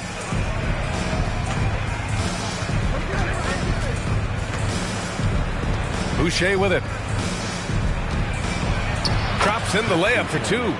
Man, that's now 10 straight points in the paint. I'm not sure what's happened to their defense, man. Here's Parrish.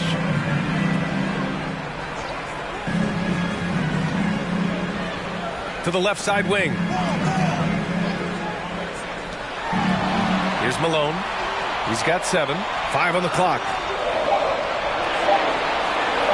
Puts up a 3. And it's Miami with a rebound. It's off to Washington after this one, where they will face the Wizards. That's game 3 of 5 on their current trip away from home. Pass to Hornacek. Over to the left wing. Here's Eaton. Checked by Rondo. Rondo with the steal. Fast break, Cleveland. Finished off the break. Johnson's got his 3rd basket on the night right there. All right, let's get your take, guys, on the hustle stats for Cleveland. Their defense, it's their defense. It has been downright incredible so far, being disruptive and coming up with steals left and right. Well, something else that has stood out to me has been their aggressiveness on the boards. They're just out-muscling the opposition on the offensive glass. Johnson takes first. Second team foul. Beat substitution. Topper call. Oubre Jr.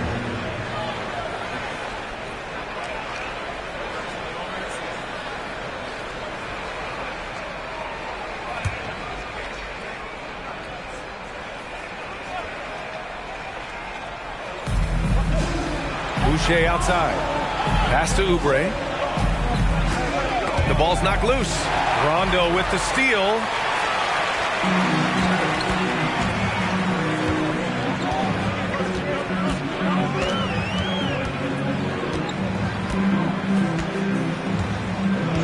Now here's Dragic. The 3 is up. And it's Boucher with the rebound.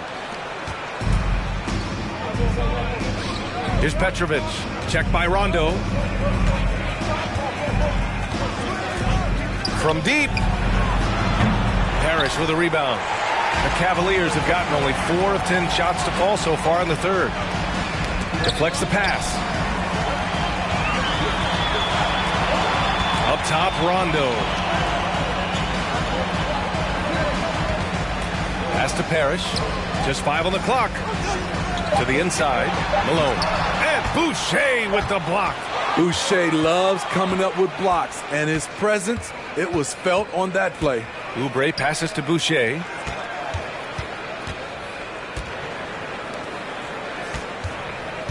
Here's Hornacek. Out to the right wing. Here's Petrovic. Buries it from 3. Give him 8. That's his 2nd three-pointer of the night. 1 in each half. Trying to keep the defense honest. Here's Parrish. He's got 12. They get it again. And a good offensive board, and he gets the bucket. And the Cavaliers lead by 4. When it's this close, every bucket matters. You need good looks. Now a timeout called by Miami.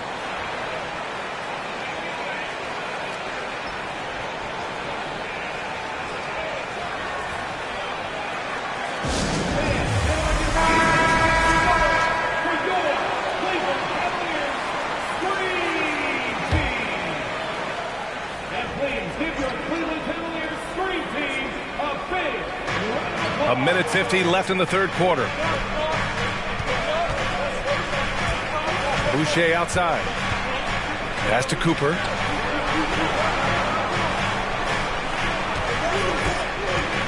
Down to 5 on the shot clock. And here's Oubre from the arc.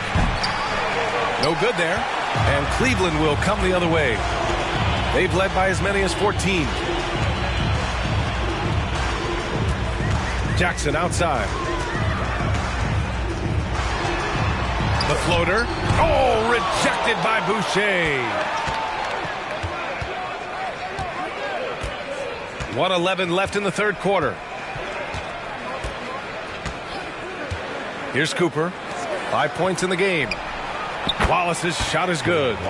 Rock solid screen right there. The defender got completely lost.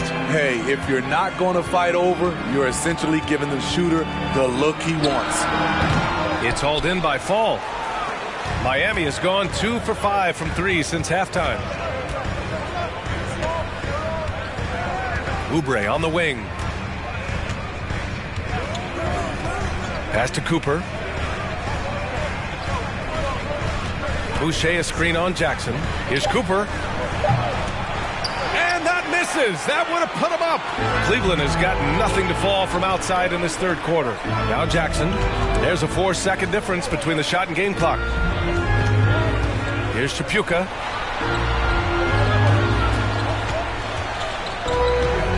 Fires from 14. It's hauled in by Fall.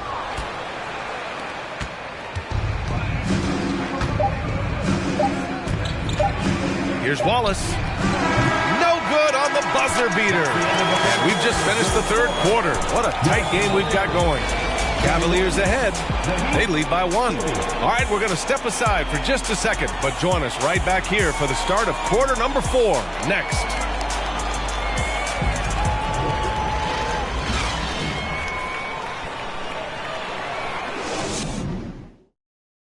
And while we have a chance, let's go to our State Farm assist of the game. And I'll tell you what, this was a no-brainer tonight. Take a look at the precision on this feed. Couldn't place it any better. This is why you preach teamwork. Some of the most spectacular plays are the ones where guys are feeding off one another.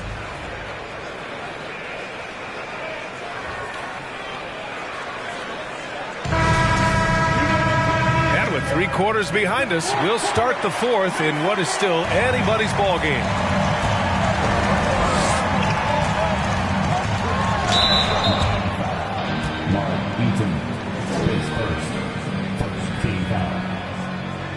At the line for Cleveland, Karl Malone, 2 shots.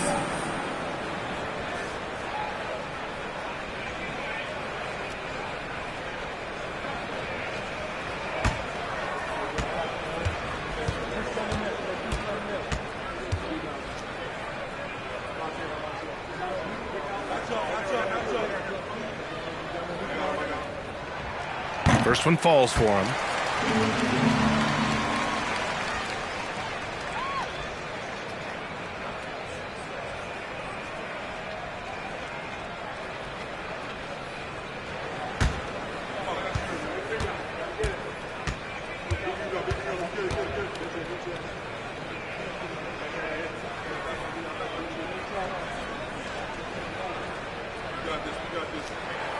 And good on the second, so he makes them both. When your bigs can make free throws, it's a huge advantage. Love his approach to getting to the line. Setting the floor for the Heat. Here's Richardson. The rebound by Malone. The Cavaliers leading. Outside, Rondo. Pass to Malone. Here's Parrish. Here's Malone. On target from about 13 feet. And the Cavaliers lead by 5. And here's Richardson. Here's Petrovic. Checked by Rondo. He shoots it. Richardson, no good. Cleveland shooting around 35% from the field so far. Outside, Rondo.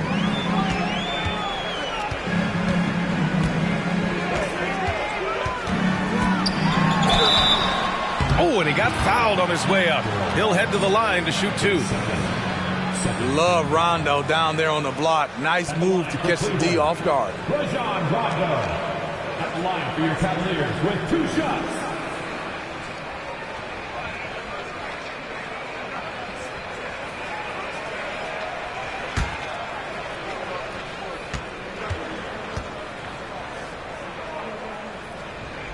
And he can't get the first one.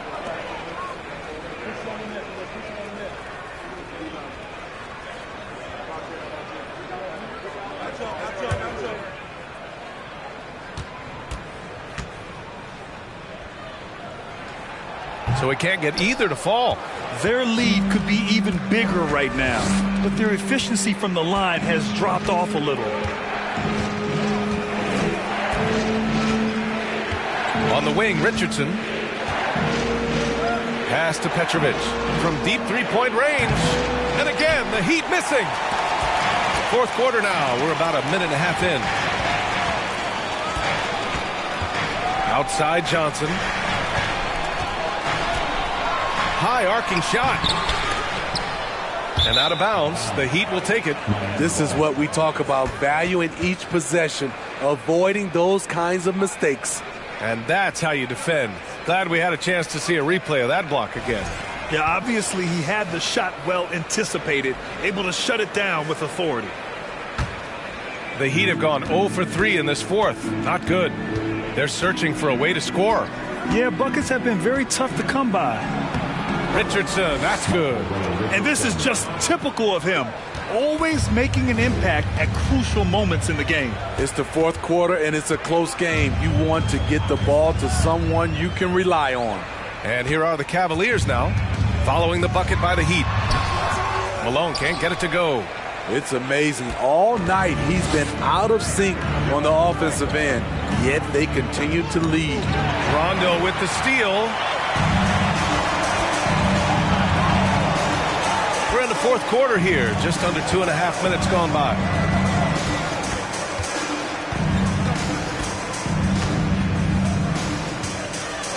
That's just his first turnover of the night. What a steady, efficient game he's played thus far. And the Heat making a change here. Boucher's checked in. The Heat have gone 1 of 4 since the fourth quarter began. Just over 2.5 minutes played now. Final quarter of regulation. The dunk with a foul on top of it. So strong. All he needed was a little separation. So effective. Boy, cleared the path, put him in position for a prime-time dunk. That's a big-time move and a big-time finish.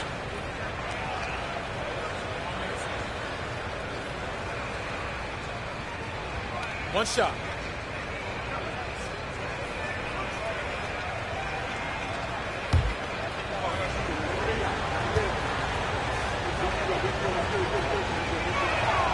And it's tied up with that one. Cleveland calls timeout. Yeah, hoping to tap into something that'll get them clicking. Yeah, these guys need to work together as a team, as a unit. Try and carve out some easy buckets. Let's give it up for your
Let's get a report from Allie. Hey, team, I was able to catch the message that J.B. Bickerstaff was giving to his team. He told them, quote, "It all comes down to the next few minutes. That's what will decide this game. So step up. This is your moment, not theirs." Inspiring words, guys. As always, Allie, we thank you.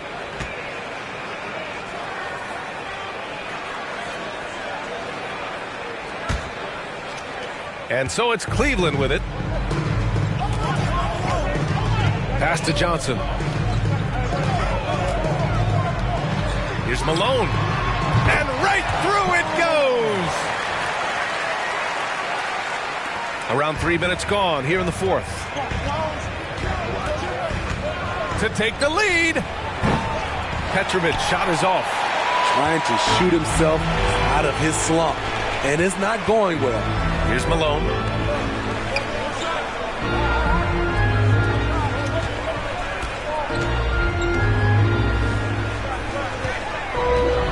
Back to Johnson. Just 5 to shoot. From deep. Dragic misses. Trying to finish out the game strong, you have to recognize who has the hot hand and get him the ball. Here's Petrovic. Oh, no good. Had a chance to take the lead. The Cavaliers have gone 2 of 5 from the field in this final quarter. To the paint. Dragic left side. Outside Johnson. To the wing, right side. Now here's Rondo. And a foul called on the way up. So he'll take 2 from the free throw line. Rondo is just so sly, a real master at getting fouls off his shot fake. Taking 2 shots.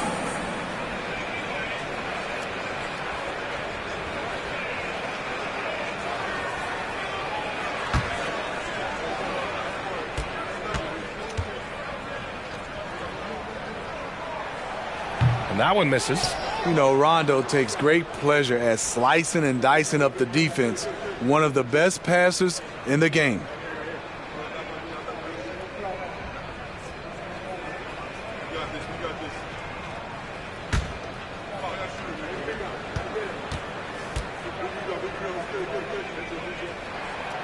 That one misses. Inconsistent from the line here in the second half, but they're still ahead. Again, the Heat misses. You know, we talk a lot about scoring efficiency. He's displaying the exact opposite. Here's Malone. Oh, and there's the whistle on the shot. So 2 free throws for him coming up. At the line for Cleveland, Karl Malone. 2 shots.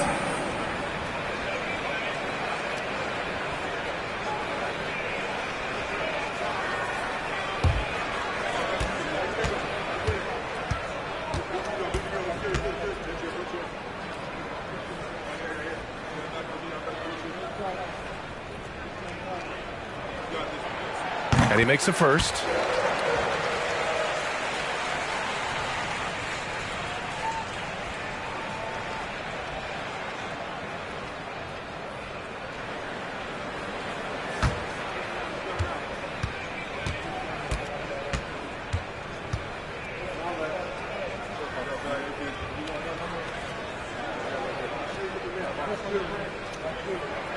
That's also good, so he hits both free throws. It's interesting. No free throw attempts for him in the first half. He's finally pushing the action and reaping the reward. Pass to Petrovic. Richardson with it. Here's Petrovic. Checked by Rondo. Boucher against Johnson. Fades back. Miami, no good that time either. When you're wide open like that, no need to fade away. Here's Parrish. And he's going to the line for 2. The official saw contact while he was going up. 15 foul. At the line for your Cavaliers, Robert Parrish. Taking 2 shots.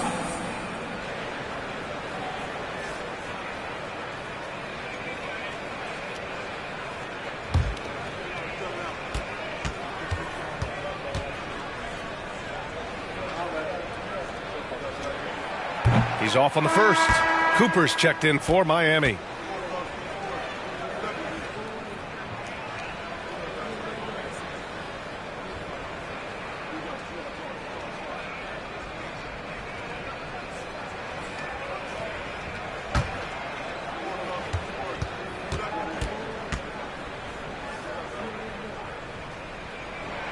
So neither attempt will fall that time for him. Miami has got nothing to fall from outside the arc here in the fourth. 0 for 4. Fires in the triple. Here in the second half, they're really focused on stretching the floor. This was obviously a focal point coming out of the break. Look smart when the shots are going down. Now here's Rondo. Dragic outside. Three-pointer. Yes, sir. Great play by Rondo to set him up. Rondo, he's got 6 assists now in the game. Now a timeout called by Miami.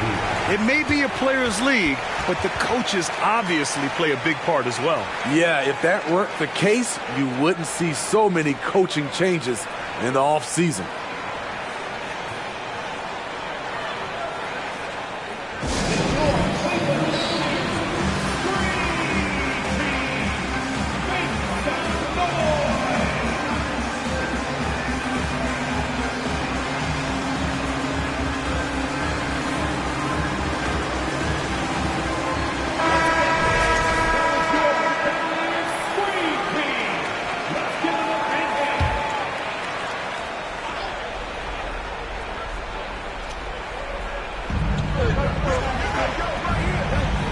Richardson with it.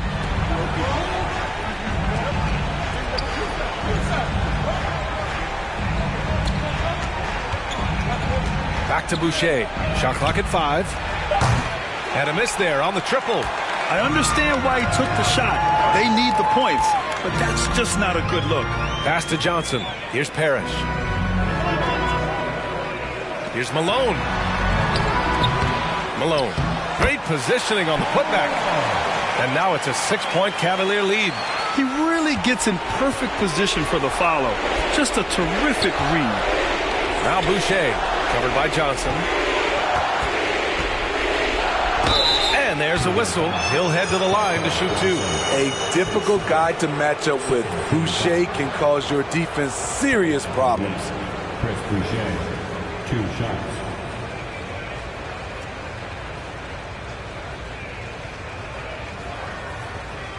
Shooting 2.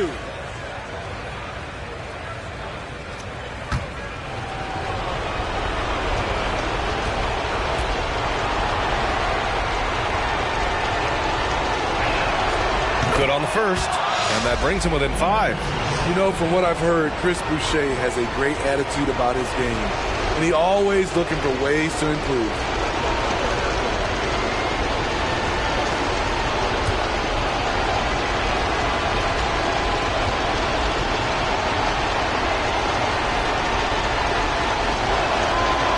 Cannot convert on the second. That misses. They needed more from him there. Any point they can get is absolutely critical for them right now. Just incredible. I mean, he's really making it rain out there, knocking them down one after another. Yeah, the defense has allowed him to get into a rhythm from there, and he's been relentless.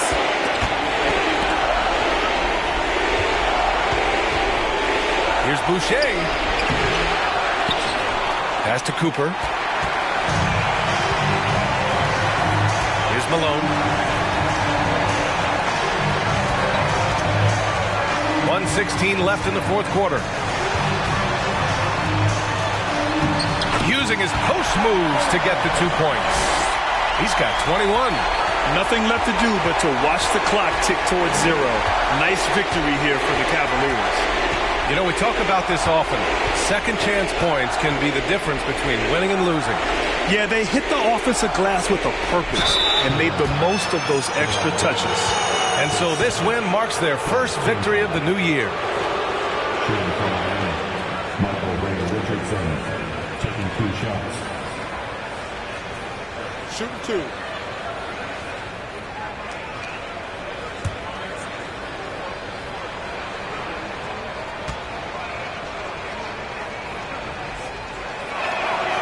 He drops the first one, and that brings him within single digits.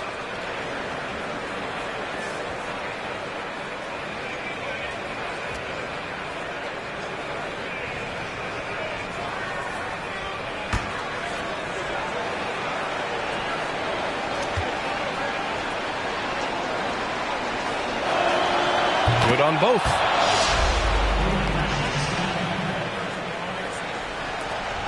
.54 seconds left in the fourth quarter here.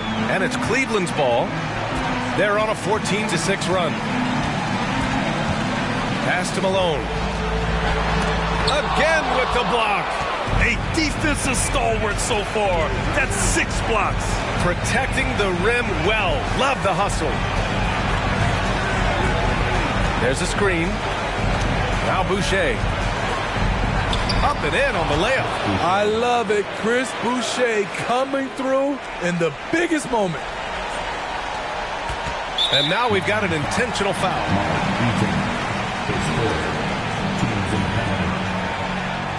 At the line for Cleveland, Paul Malone. At the line for your Cavaliers with 2 shots.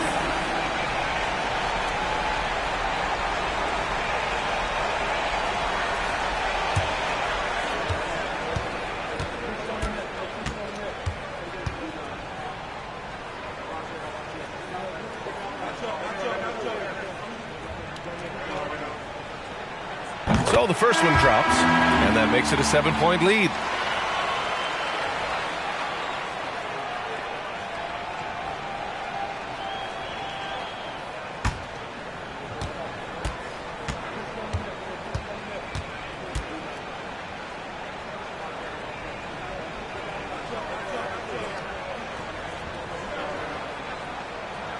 So he goes 2 for 2 at the line, and it's an 8-point ball game. There's 25 seconds left in the fourth quarter.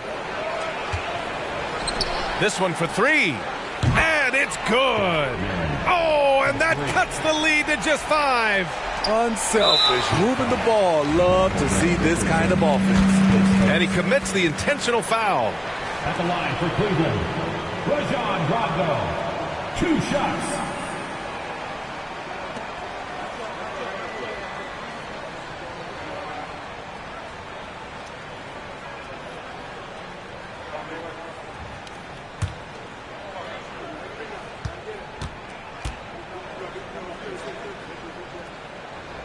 He hits the first one, and that increases the lead to 6.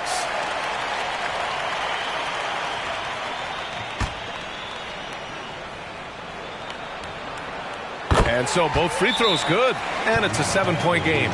Good job. Want to keep fueling that lead. Make your free throws. Substitution on the court.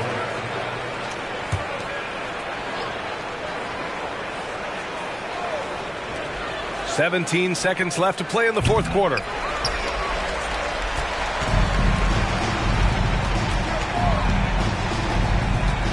Now Jackson.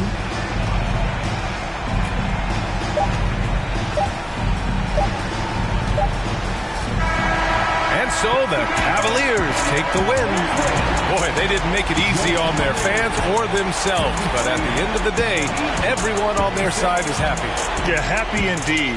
The momentum shifted away from them a few times, especially early on. But give these guys credit for sticking with the game plan and finishing the job. And that about does it for the first game of the new NBA season. So for Grant Hill, Allie LaForce, and Steve Smith, I'm Brian Anderson, thanking everyone for watching tonight's game. Now let's check our New Balance Player of the Game.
Oh, say does.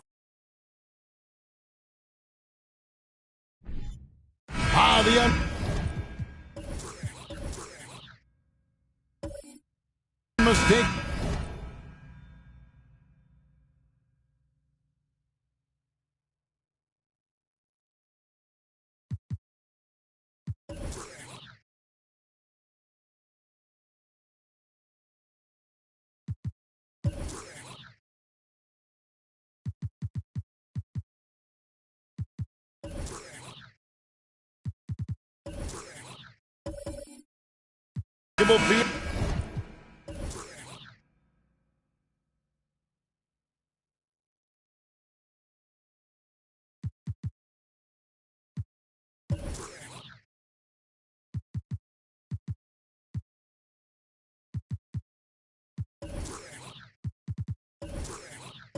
Of the first day Clark of the NBA regular season.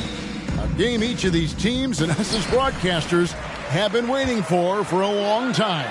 No doubt about it, Kevin, and the excitement you feel as a broadcaster, but even more so as a player, is something you have to temper down, especially if you're on the court. I mean, you don't want to have your adrenaline and excitement affect your focus.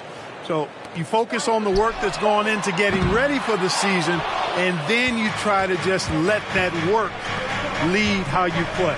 And checking out Minnesota's opening lineup. Sabonis is out there with Chris Kaman. Then there's Gervin. Then there's Price. And it's Johnson in at point guard. And so it's the Minnesota Timberwolves getting the first points of the ball game. Outside, Scott passes to Malone. And easy 2 points on the layup. Malone owns the paint area of the floor. Nobody coming in there messing with him. Price against Scott. Out to Price. Fires the three. No good on the shot. And the Hornets now going the other way. Here's Barry. A pass to Goodrich. Trains the three-pointer. Yeah, we all know Rick Barry can create for himself, but we get to see there what kind of passing skills he also possesses. What a sensational feed. Now, here's Sabonis. Johnson surveying the floor. And that one drops for him.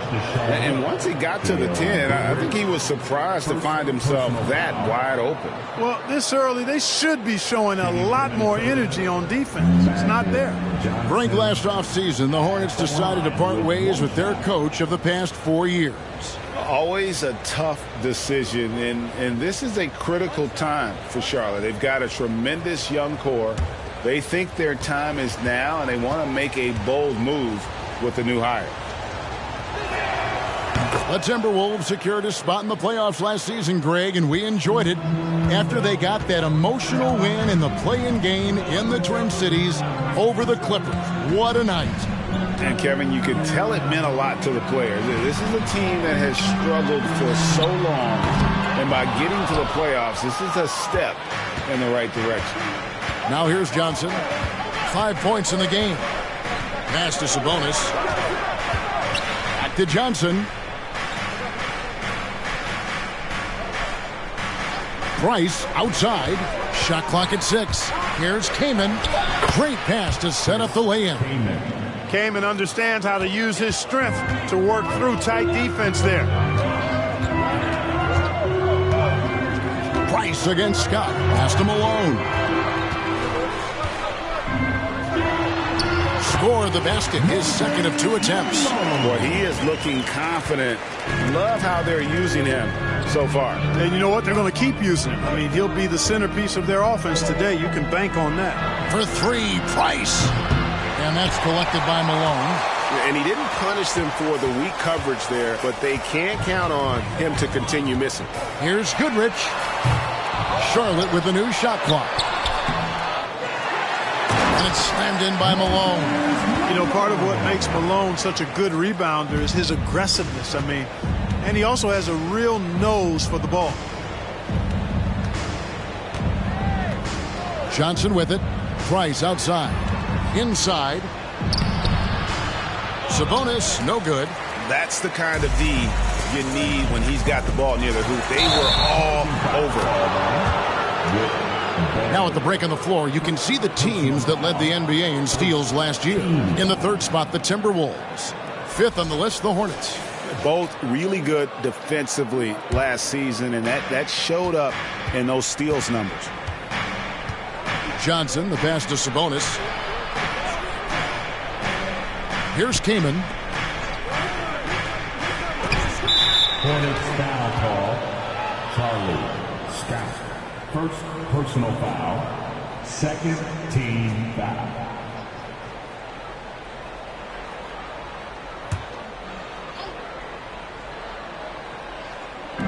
And we're just over 3.5 minutes into the first quarter. Johnson double team. Outside Sabonis. Shot clock at 5. And finished off by Kaman. Sabonis making sure to pass it where his teammates are open. And that's just being a good passer there. Outside, Scott passes it to Malone. Got it for his fourth field goal of the game on just 5 shots. And at 4 or 5 now, a nice start. I mean, he looks ready to make an impact offensively. So far, so good. Johnson kicks to Price. Good, and it's Johnson with the assist that time. And with Price, you not only get the range, you get the consistency. One of the league's most accurate shooters. To the inside, here's Malone. Again, the Hornets score. I love his shot selection today. He set the bar for the rest of the team. Now the pass to Sabonis. And here's Price from downtown. Rebound by Williams. Not really his best quarter as far as scoring. Let's see if he can eventually get back on track. Outside, Scott wants to get it to Malone and does. A shot off that time. So Minnesota will take it the other way. This their first chance this season playing Charlotte. And both of these sides were fighting tooth and nail for a playoff spot and split their season series at 1 apiece. And you have to think that they'll know just how much is at stake in these meetings. Sabonis finds Gervin. Left side, Price. On the wing, Johnson. Sabonis' screen on Goodrich. Here's Johnson. Back to Sabonis. Score the basket. Nice shot after missing his first attempt. Just focusing on the task at hand. That's all you can do. Yeah, these teams trading punches right now. I mean, it's table tennis. Back and forth we go. Malone passes to Williams. Nice pass in here by Charlotte.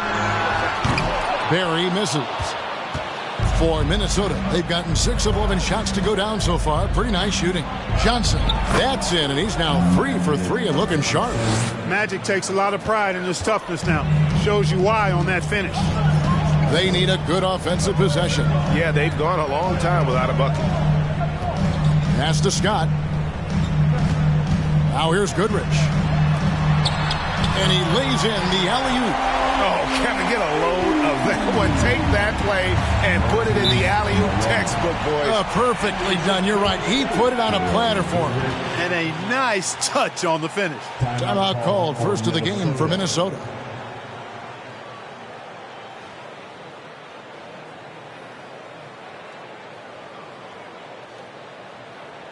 Running onto the floor, make some noise for your home team.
group on the floor now for Charlotte.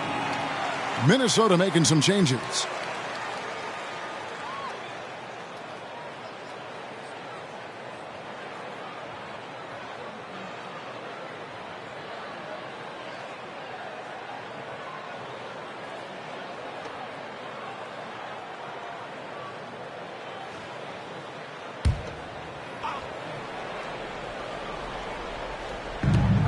There's 1:38 left in the first quarter. Cheeks outside. Back to Ingram. 6 on the shot clock over Lewis. And it's Ingram missing. So for the Timberwolves, their last game a win against the Magic in Orlando. For the Hornets, they have the memory of 2 straight play-in game losses hanging over their heads. That's a tough way to end any season. It should be fuel and motivation for them. Cheeks the pass to Perkins. Out of bounds. Charlotte takes possession. And checking out the numbers for Ingram. He's coming off an excellent season. He put up about 22 points a game, 5 assists and 6 rebounds. And you talk about guys who just have a nose for putting up points. He is one of them. Yeah, he sure is, and he rarely has back-to-back bad games. If he has an off night, he usually follows that up with a big night. Now here's Lewis. Ingram with the steal. Cheeks against Lewis. Foul charge to Charlotte. Junior Bridgman. First personal foul. And the 3rd team foul.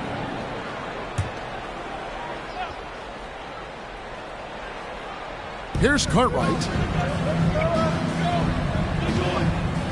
Cheeks outside. Good on the shot. And the Timberwolves lead by 1. Guys, what a wild first half this has been. Wow, back and forth start, that's for sure. Ingram against Lewis. Here's Carr, and the dunk by Carr. And, you know, we can't measure heart. I mean, he's not as big as the other power forwards, but his jumping ability and mindset is incredible. Cheeks against Armstrong. Now, here's Cheeks. Ingram wide open. No good on the last second attempt there.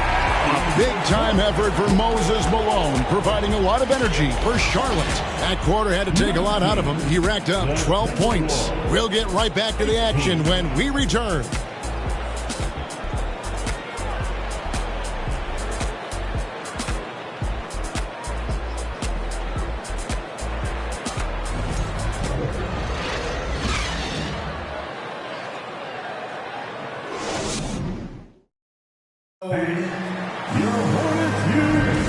This has been a fairly close game through the first quarter, and we'll see what happens here in the second. In a moment now to quickly take a look at the offensive approach for Charlotte.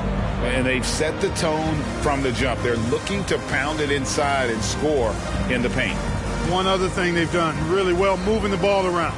They've done a nice job not settling for that initial option and making that extra pass. The Timberwolves trail. So with Malone on the bench, this is who Steve Clifford has out there. We've got Armstrong. Carr is out there with Eric Dampier. And it's Bridgman in at the 3 slot. Here's Ingram. Well-placed jumper from the free throw line. Ingram's got the first basket of the second quarter for Minnesota. Brandon Ingram, very confident in his mid-range, Jay. He knows he can shoot from just about anywhere and get his shot whenever he wants to. And foul on the shot, so he'll get a chance at the line. Teams nowadays tracking deflections in addition to steals. Were they something you were aware of when you played defense, Greg? Even if they weren't tracked, they were valued. And I remember early in my career, that was something with the Knicks that would always emphasize, because deflections were a true indicator of activity, especially defensively.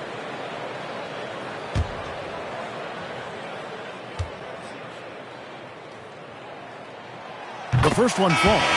Last season, Clark, the Timberwolves snapped a 3-year playoff drought. An important milestone for this squad, Kevin. I mean, it shows they're ready to compete in the postseason.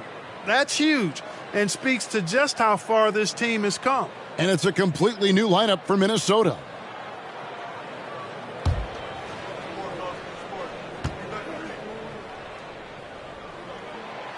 So he picks up just one from the line that time. Yeah, look, you'd like to take the lead on that possession, but at least he was able to tie the game up. Lewis against Johnson. Price outside. Keenan sets a screen for Price.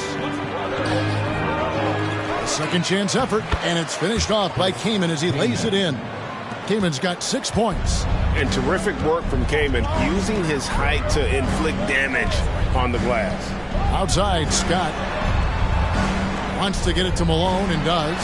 It falls for his 7th bucket of the contest. He's 7 for 9. Boy, at the offensive end, his game is so impressive. I mean, he's a threat every time up the floor. Pass to Keenan. Johnson against Lewis. They double-team Johnson. Passes it to Sabonis. And they call the foul, so he's got the and one chance here to make it a three-point play. Boy, that's a testament to the strength of Sabonis. Fantastic at fighting through whatever the defense throws at. And a moment here to take a look at the scoring breakdown for Minnesota. So far in this one, guys, it's been the shooting. In particular, from mid-range. That has been huge for them. You know, points off turnovers is something else they've excelled in. I expect the opponent at least to try to squeeze that orange a little better. Hornets trail by 3. And we're a little over a minute and a half into the second quarter of action. Scott the pass to Malone. That one misses. Kamen with the defensive effort. And so it's Johnson who brings the ball up for the Minnesota Timberwolves.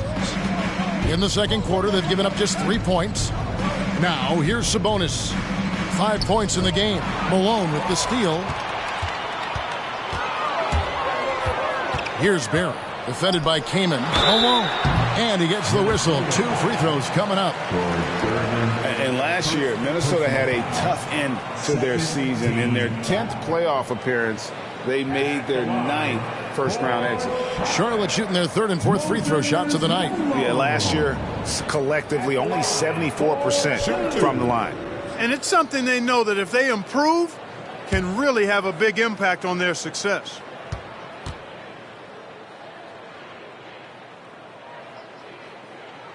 And he makes the first. I don't think the Timberwolves, Greg, plan on letting their playoff statistics discourage them at all. And that's kind of the beauty of this squad. They're out to make new franchise history, not focusing on the past, just keep evolving as a team.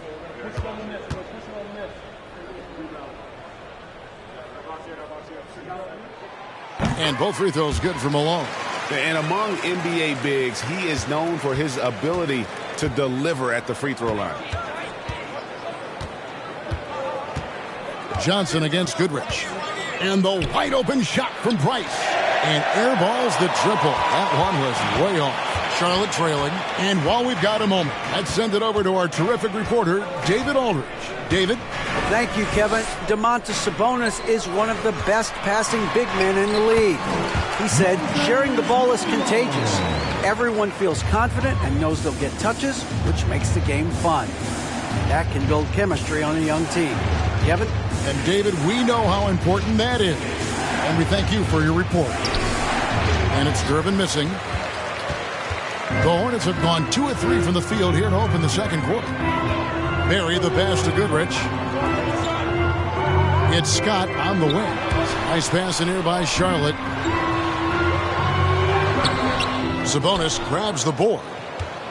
The Timberwolves have gone 50% from the floor in the second quarter, 3 of 6. Shot by Gervin, no good. The Hornets shooting a smooth 58% from the field. Everything going according to plan for them on that end.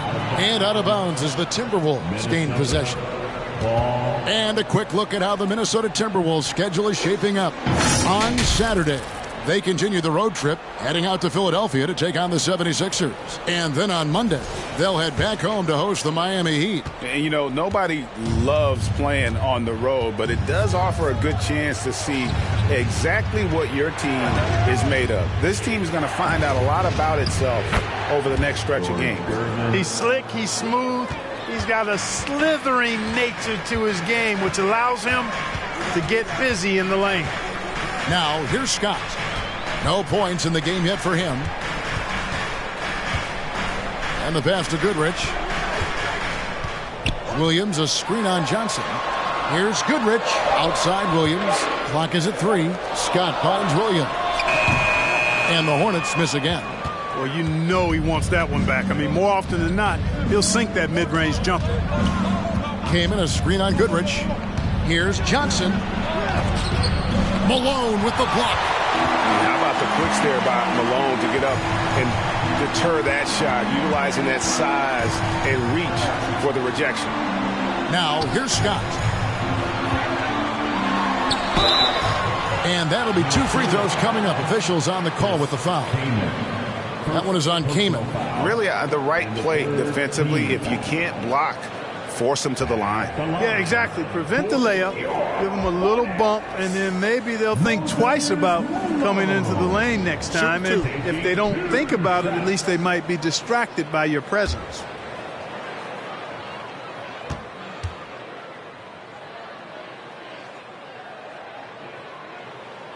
Free throw drops from Malone.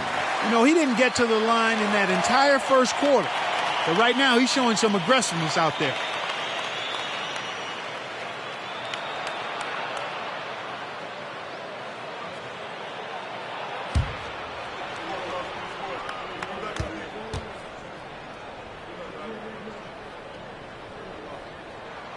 And both free throws good for Malone. You know, Moses Malone is a true two-way player. He's an outstanding talent on both ends of the floor, able to score in dominating fashion, and really a ferocious rebounder. Price against Scott. He kicks to Goodrich. And the ball's tied up, so we'll have a jump ball. It'll be a jump ball.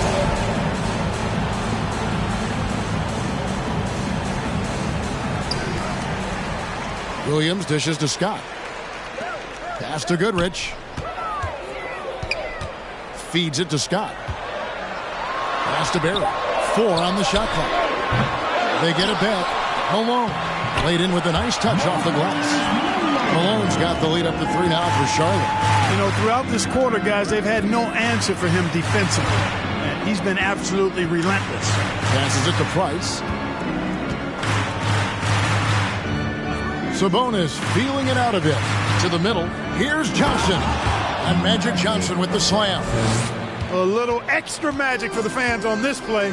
Rising up for the slam. Well done. Well, the father of Domantas Sabonis, Arvydas, named to the NBA 75 All-European team. Arvydas, 7'3", and just so skilled.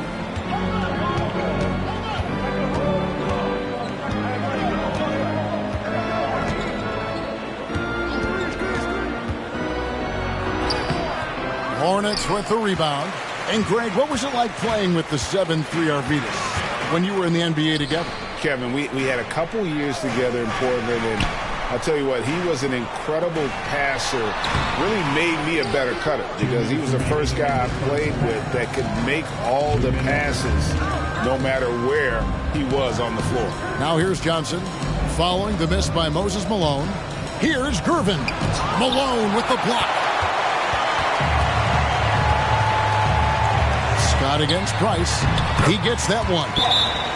And the Hornets lead by 3. I mean, the number of points they've scored in the paint already here is eye-opening. And the Timberwolves call time. You want a teacher, you have to step Let's hear you. Thanks. Please give a big round of applause to your Hornet Tuesday team.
A new lineup here for the Timberwolves. And they were third best in the league in terms of scoring off your mistakes. As good as anybody at turning your mistakes into makes. And their assist numbers tell you all you need to know about the kind of team they were. They played unselfish basketball at its best.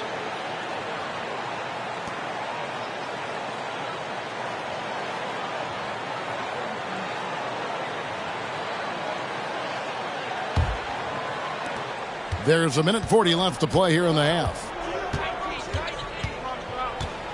And there's the pass to Cartwright.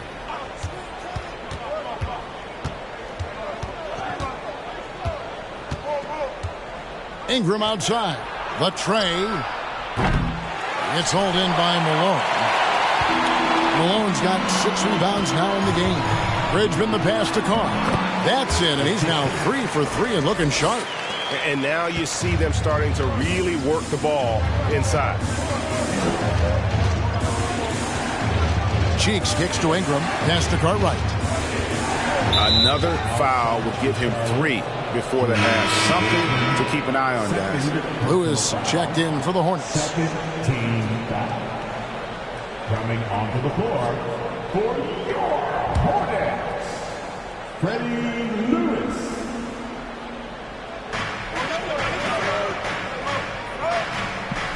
There's 57 seconds left in the first half of the game. 2 free throws coming up, and they call the shooting foul. Here is the 2K leaderboard with last season's top passing teams. The Hornets, #1. The way these guys move the ball offensively was really a joy to watch. Great teamwork and unselfishness, and that's why we saw those great assist numbers a season ago.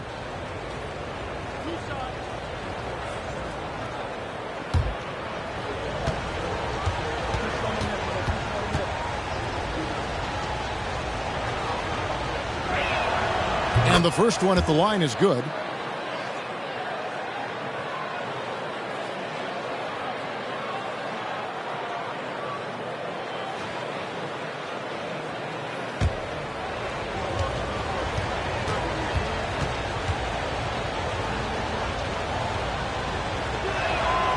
Both free throws good from Reddish. He's as solid as it gets from the line. I mean, give him the opportunity. He's cashing in on those. And here's Armstrong. He's still scoreless so far in this one. Pass to Bridgman. Now Armstrong. Just 5 on the clock. Lewis misses. You can't miss those, but even the best do on occasion. We've got a 9-second difference between the shot clock and the game clock. Here's Reddish. Got it. Good job in the low post. Reddish has got 4 points in the quarter. And how about the move he made there to come up and get himself clear in the lane for the deuce? Here is Armstrong.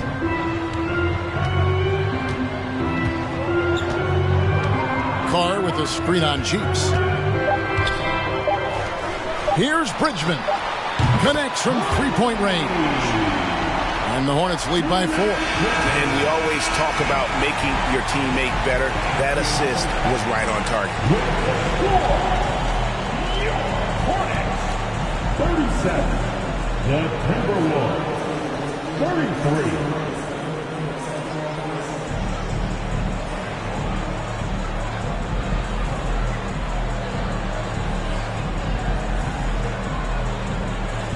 Kevin, thanks. Here with Coach Steve Clifford. Steve, what's the focus going into the second half? The big thing is they've got so much offense, and they have so many guys who come in and score. You got to play every possession defensively, and it's got to be every single possession. Coach, thanks very much for your time. Back to you, Kevin. Thank you, David, and we'll be right back after halftime to start the third quarter. See you in just a bit.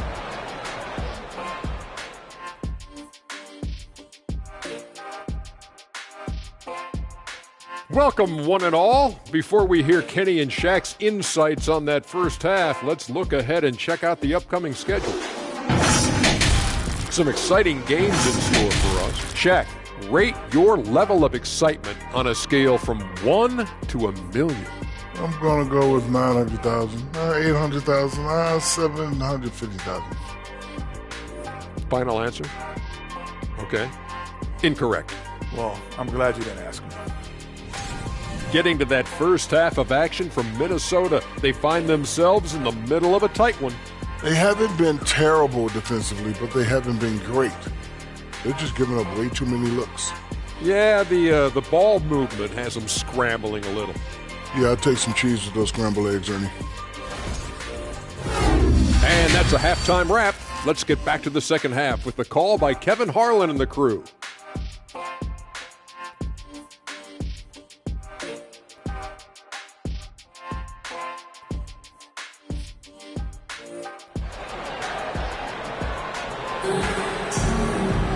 And after a fairly even first couple of quarters, the second half could turn out to be a great one as both teams try to gain an edge.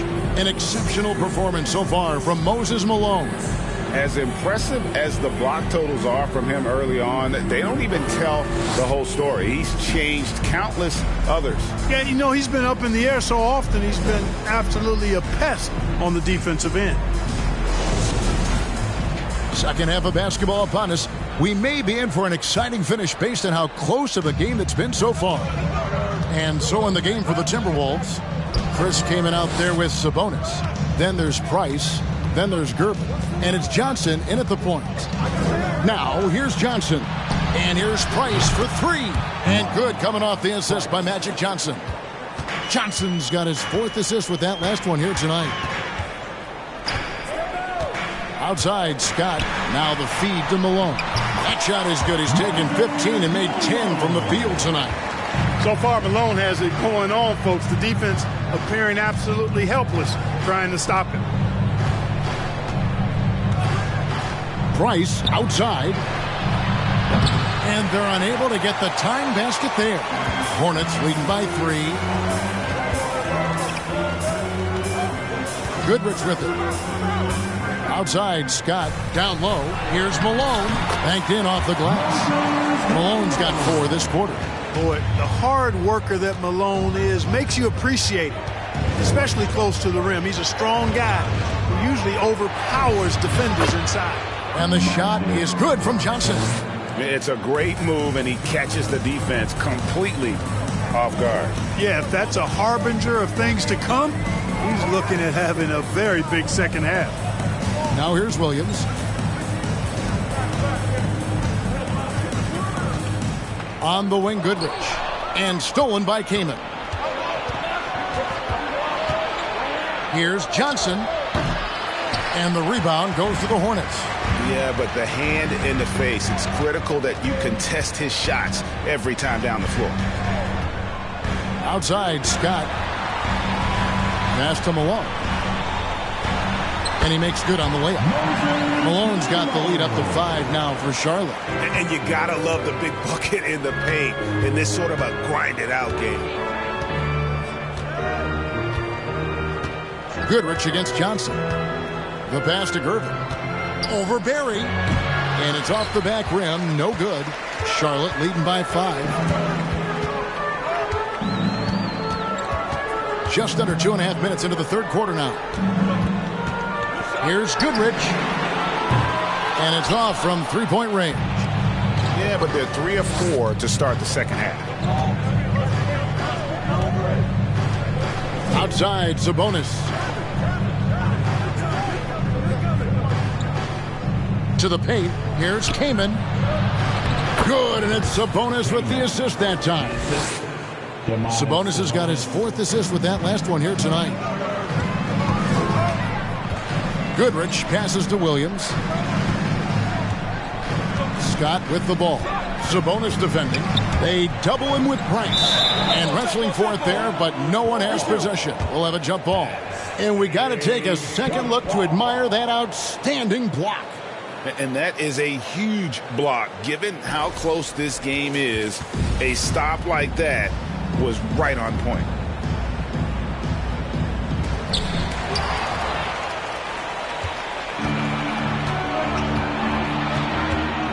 On the wing, Johnson, defended by Scott. Now, here's Price. He has 6. Here's Johnson. Hits the J after faking out the D with the quick up fake. Now just a 1-point Hornets lead. And now the first timeout called here for the Hornets. And team strategies closely guarded. One aspect of the game the fans aren't always privy to. Yeah, typically there's some type of adjustment made out of a timeout. It might be major or it could be just a slight tweak.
First in scoring, first in points off turnovers, and they were ranked third in steals. Just a nightmare matchup for an opponent's offense. They contest everything. And having the best offense in the league last season, they were an opponent that no team wanted to face.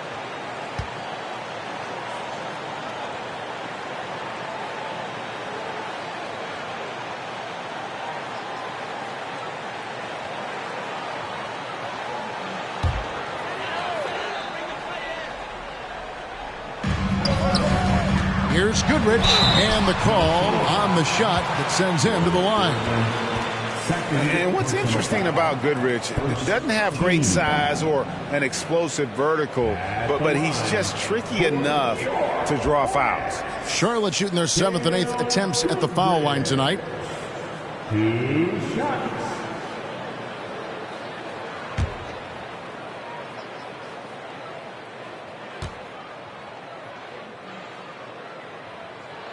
And the first one drops. You know, Gail Goodrich is really good at drawing fouls. He's so aggressive as an offensive player, and I love the fact that he's got that ability to change pace, too, which makes him hard to guard.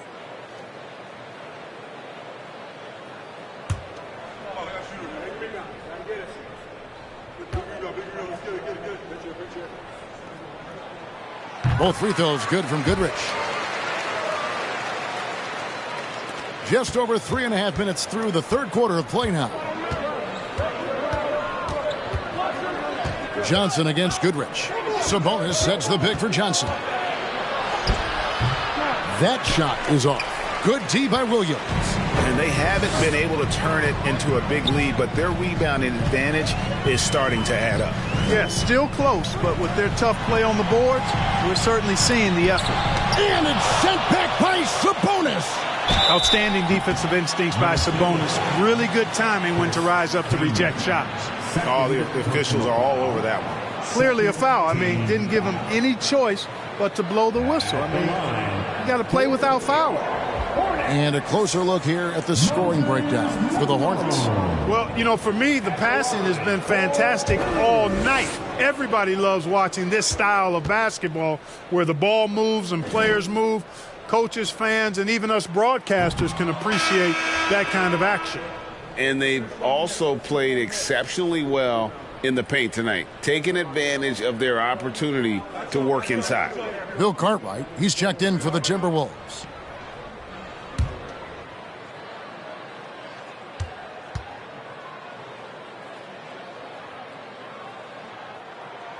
And he sinks the second. Timberwolves trail by 4. Johnson outside. There's the lob to Sabonis. The shot, no good. Oh, and that would have been a spectacular alley-oop. Really difficult to get the timing right on those long ones. There's a screen by Williams. Inside and taken away by Magic. Price looking it over. Shoots over Malone. That one wide left. Yeah, you know, guys, this has been far from his best game. A disappointing outing for both him and the team. Outside, Scott. He feeds it to Malone. Pass to Goodrich. Puts up a three. That one doesn't go. Just enough coverage to bother that three-point attempt. To the inside. And Magic Johnson with the slam. Yeah, Mark Price, a superb passer. Excellent at finding teammates when they're wide open. Outside, Scott. Down low. Williams trying to break free. And that one clearly a foul. Gets the whistle and 2 shots coming up.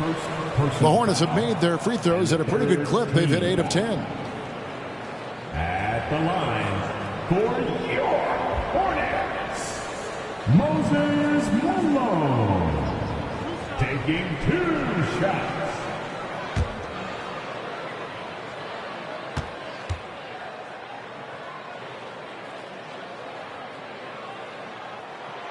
Free throw drops for Malone. Big group substitution now for Minnesota. Sam Perkins, he's checked in for Sabonis. Reddish comes in for Gervin.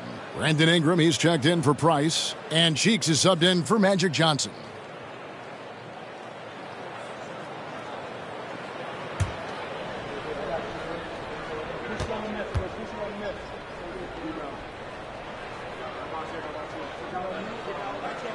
And both free throws good for Malone. Timberwolves trail by 4. Here's Cheeks. To the paint. Stolen away. To the middle. Here's Dampier. Makes it off the glass. Dampier's got the lead up to 6 now for the Hornets. Man, can you always depend on him or what to lead you to the right place with that pass? Money. Armstrong against Cheeks. Now here's Perkins. He's covered closely. 6 to shoot. And he overshot that one, missing. A good job by him on the glass here tonight. +8 in that department. 2 minutes remaining in the quarter. Pass to Carr. Malone outside. Feeds to Dampier.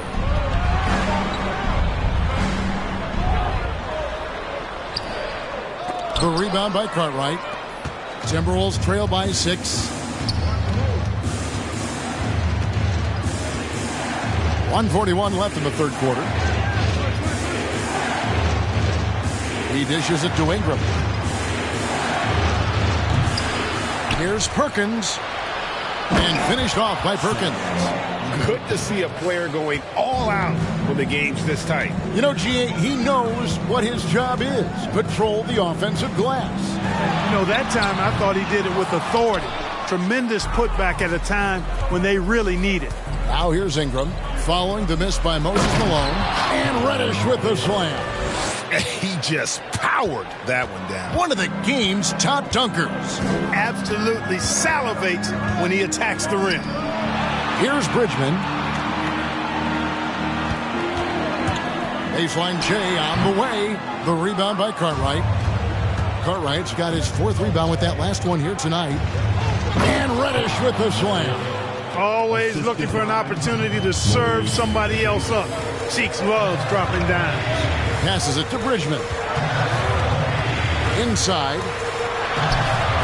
Malone misses. That's a surprise. I mean, really out of character for him to miss when the defense is not right up on it. Cartwright up top. Dishes to Ingram. For the lead. Malone with some nice deep. Charlotte's gone 0 of 2 from deep to start things here in the second half. Carr, the pass to Armstrong. Down low, here's Malone, and Malone with the stuff. He's so aggressive and confident inside. It's a real challenge trying to keep Malone out of the paint. A Big-time effort for Moses Malone, providing a lot of energy for Charlotte. He comes away with 11 points in the quarter and is showing no signs of fatigue. We come back right after this.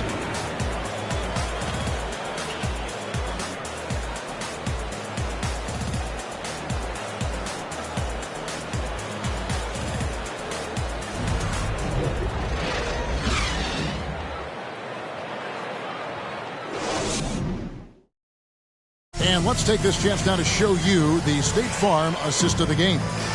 Yeah, and I like the fact we get to see this pass one more time. A magnificent feed, and you love to see your off guard taking over the playmaking duties with this much skill. Yeah, platinum level dime dropping there, fellas. Accurate and on time. And I know I speak for all of us when I say I can't wait to see what kind of finish awaits us here in the fourth quarter. So with Malone sitting on the bench, this is who Steve Clifford has out there. We've got Williams. Scott is out there with Goodrich. And there's Eric Dampier. And it's Barry in at the small forward spot. Timberwolves trail. And here is Johnson. Kicks to Price. To the paint. Here's Gervin. That's good, and it's Price with the assist. Price has got his 5th assist in this one. Now Goodrich. And a miss there on the triple. Boy, they dodged one there, guys. I mean, he got the wide open look that he wanted, just didn't knock it down. Johnson right side. No luck that time on the shot that would have put them on top. Price against Scott. There's the dish to Goodrich, the 17-footer. A rebound by the Timberwolves. Sabonis has got his 4th rebound with that last one here tonight. Here's Gervin. Out to Price to take the lead. And it comes off the front of the rim. You know, he's just not taking good shots, not taking smart shots, forcing up a lot of low percentage junk there. Outside, Scott.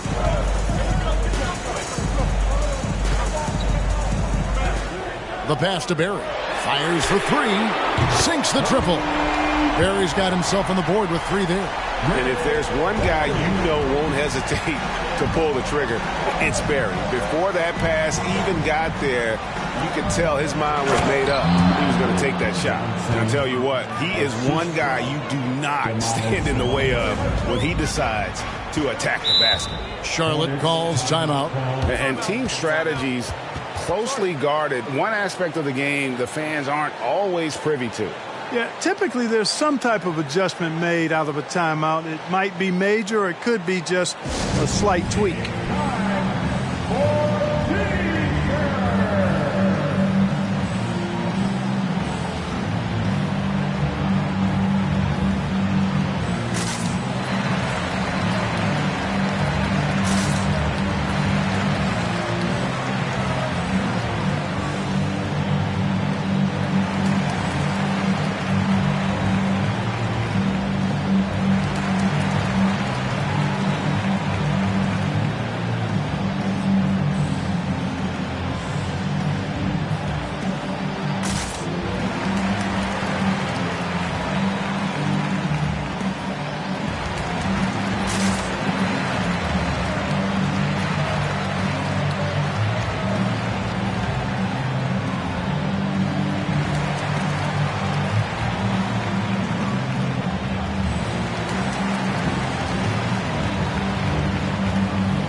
And with an update from the sidelines, let's check in with David Aldridge. Hey, guys, I had the chance to find out what Steve Clifford talked about with his players. He told them, hey, this game is there for you, but we got to go get it. 50-50 balls, getting to the basket. We have to give it all right now. Kevin? Thank you, David.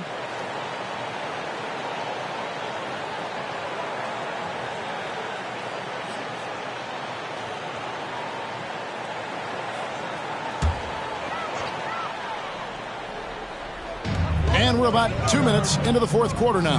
Right side, Scott.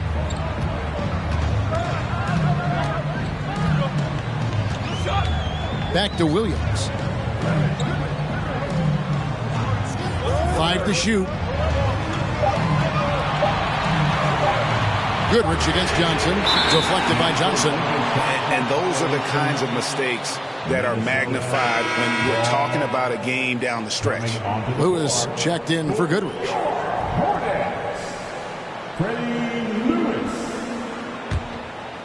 And it's Sabonis with the ball for the Minnesota Timberwolves. They've played a great fourth quarter defensively, allowing only 3 points. Here's Johnson. And no good. Had a chance to take the lead there. Charlotte in the lead. Outside, Scott. Outside, Williams. Lewis on the wing. There's the feed to Dampier. Yes! And the foul. That one is on Kaman. How about the perseverance there, the extra effort on that offensive glass? Third personal foul. First team foul. At the line for Charlotte. At the line for one.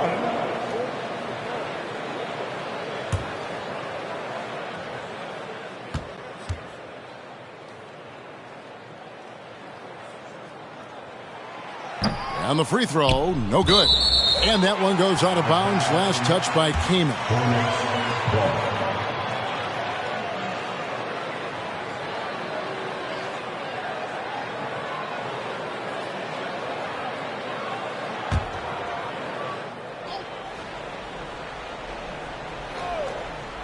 And we're about 3 minutes into the fourth quarter.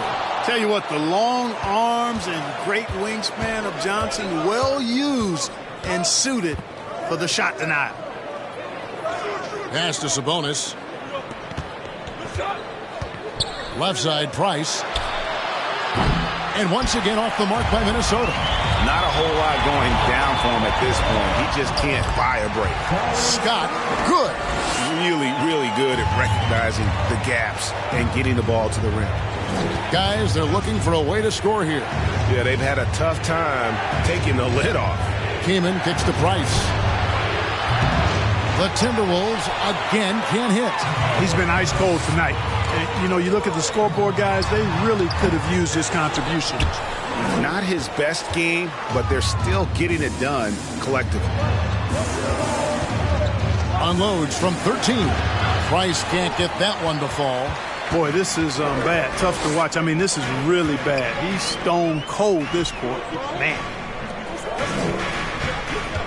Here's Dampier. Lays it up off the glass. Dampier's got the lead up to 7 now for the Hornets. Well, we've seen that movie a few times, haven't we? An easy bucket in the paint. Well, listless and lifeless at the defensive end. I mean, especially inside. They've really got to pick up that interior defense. And the Timberwolves call time.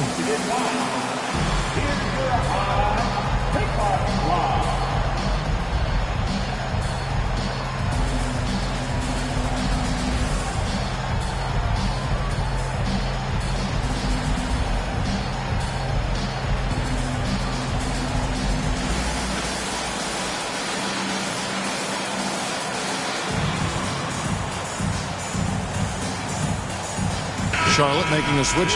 Malone's checked in. Timberwolves trail by 7. Johnson outside. Johnson's length makes him hard to deal with inside, which is why he's able to draw fouls. Johnson at the line. The first one falls.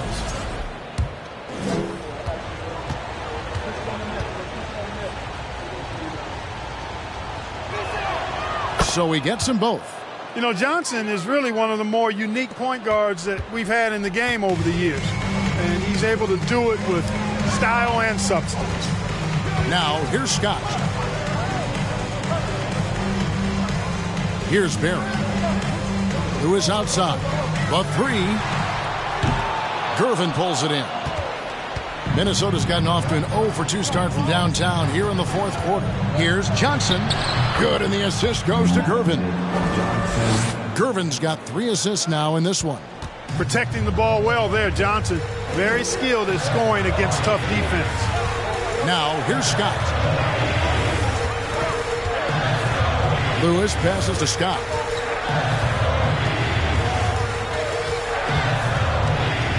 Five on the clock. Shoots from the baseline. The rebound by Johnson. Johnson's got rebound number 5 here tonight. Over Lewis. The shot by Johnson, no good. Hornets leading by 3. Lewis outside. Outside, Scott wants to get it to Malone and does. Good, nice job down low. Malone's got 35 in the game. Malone is a big-time performer, having no issues with being in the spotlight and coming up with big buckets. Now here's Gervin. Johnson attacking. Scott pulls it in. Scott's got his 5th rebound in this one. Price against Lewis. Pass to Malone. And it's sent back by Sabonis. And they get it back. Lewis against Gervin. Second chance shot. The height, the long arms, and excellent reach. Gervin using those physical gifts to block the shot. Came in a screen on Lewis. Out of bounds. Charlotte takes possession. Charlotte calls timeout. They're leading by 5. There's a minute 34 left to play in the final quarter.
.131 left in the fourth quarter of this one.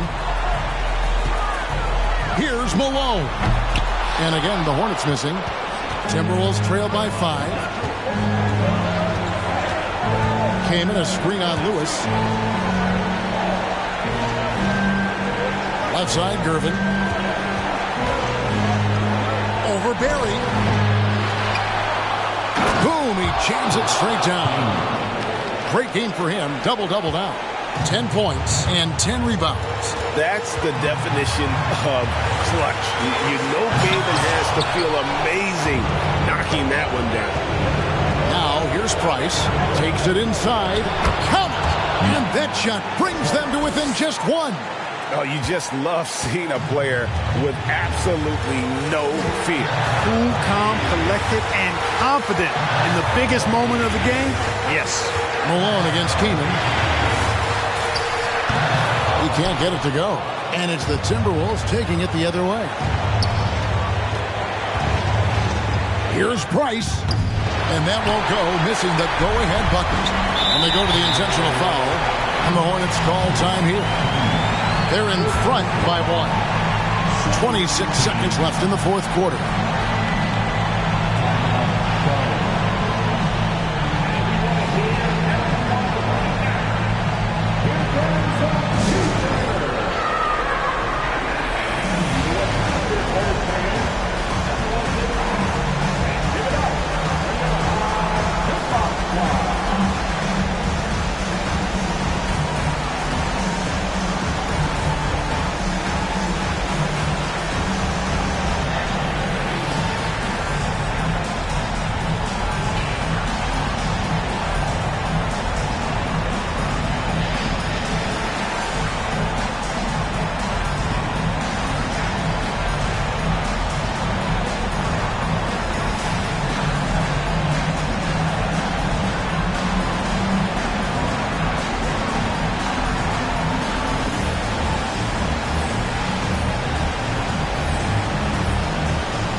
Here's Lewis, and that's an intentional foul. Johnson, first personal foul, and the third team foul. At the line for your Hornets, Freddie Lewis, 2 shots.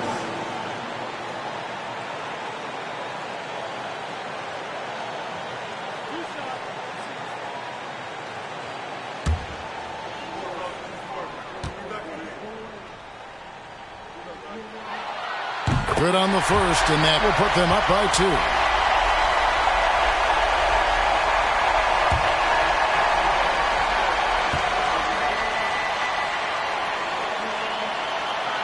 So he goes 2 for 2 at the line, and it's a 3-point game.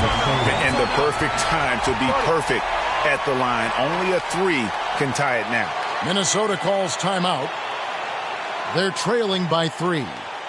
There's 25 seconds left in the fourth quarter.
There's 25 seconds left in the fourth quarter. And the Timberwolves call timing. They're trailing by 3. There's 25 seconds left in the fourth quarter of this one.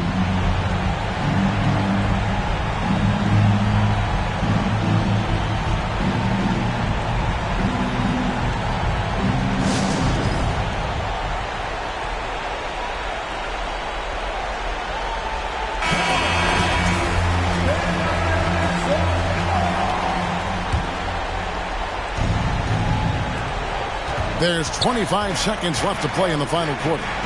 Johnson with the bounce pass.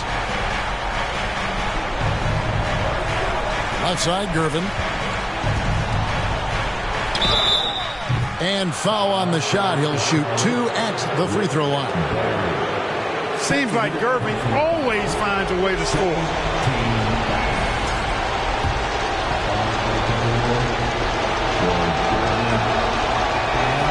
So the first one drops, and that brings them within 2 here. The Timberwolves making a switch here. And that's good as he hits both of his shots. Getting it done at the line as he usually does, and that could be huge in a tight game like this one. And they stop the clock as soon as they can with the intentional foul. Had to foul, and on that occasion to stop the clock. That's the enemy in this situation.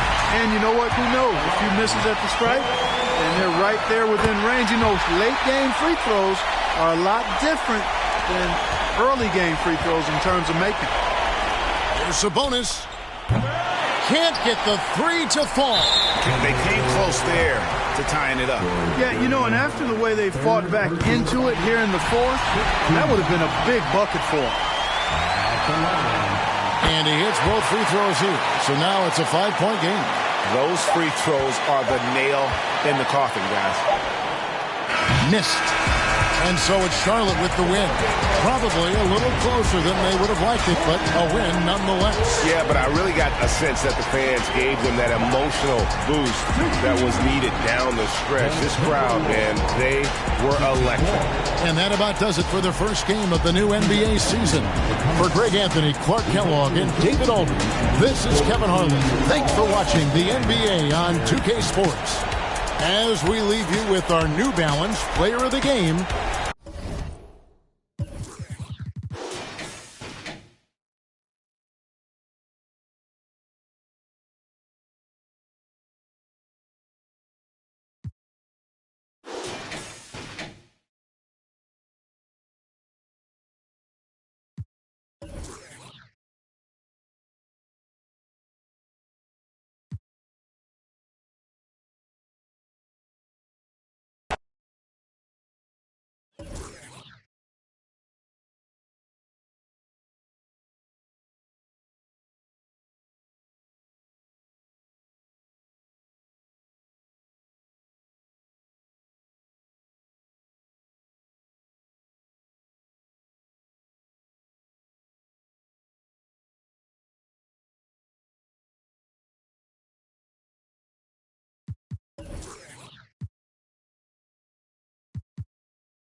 Oh, who say does that? Well, Buck.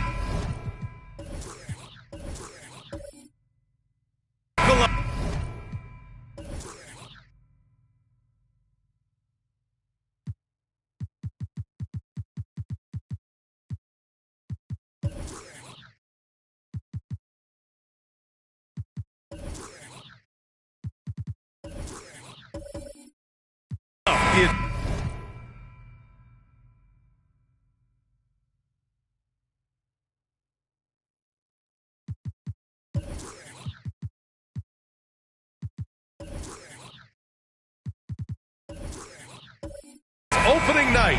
No more talk. Let's play some games that count, Brent. Everybody in playoff contention, BA, so super excited. One of the best nights of the year. Awesome to be here and awesome for all NBA fans.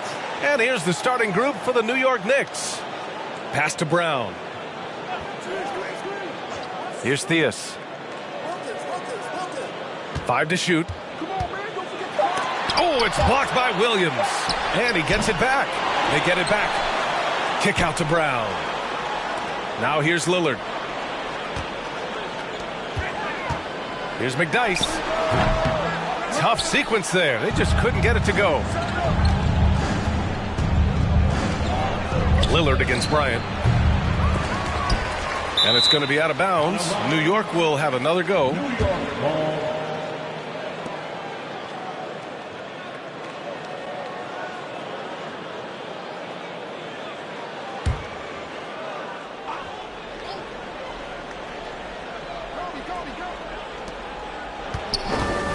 Wing shot on the way, and he can't bank that one in. Couldn't quite line that one up. Just got to shake it off and move on to the next one. First quarter of play, a minute in. Here's Theus. Williams defending, and so he draws the foul, headed to the line to shoot a pair. Since hiring Tom Thibodeau, every year the Knicks have been at the bottom of the league in pace. Well, Thibs rhymes with grind, doesn't it, B.A.? I mean, it doesn't really, but it should. Reggie Theus at the line for 2 shots.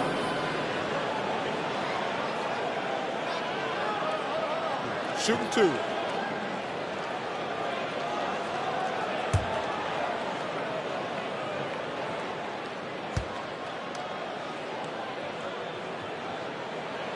And he drops the first.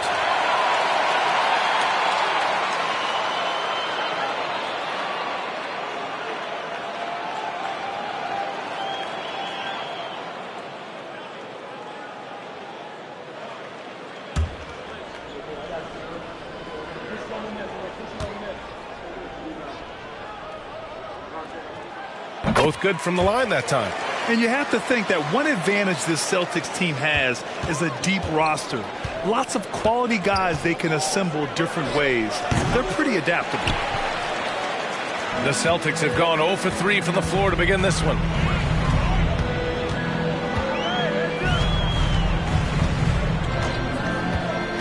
To the right side. Lillard outside.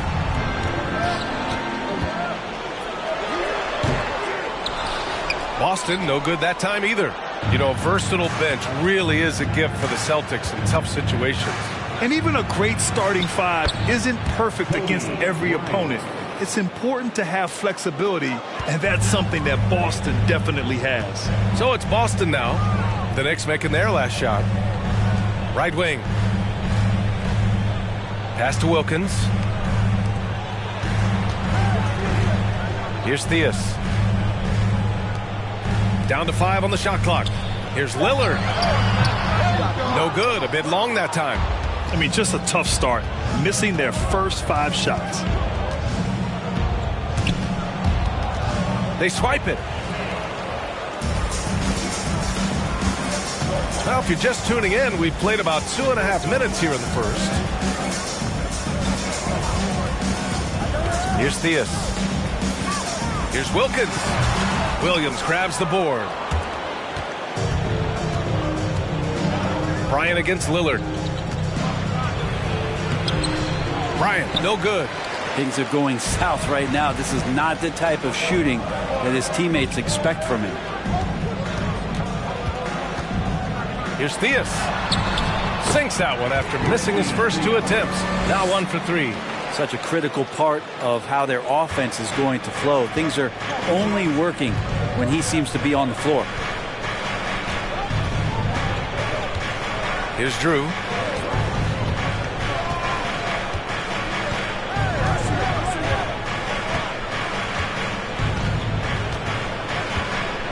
And there's a pick.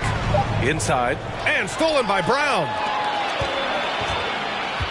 From behind the arc. That one goes. Now he's 1 for 2. He's consistent from out there, especially when you give him that kind of room. Lillard against Bryant. Pass to Drew.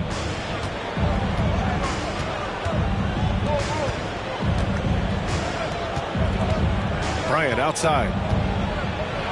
And then Bryant with the dunk.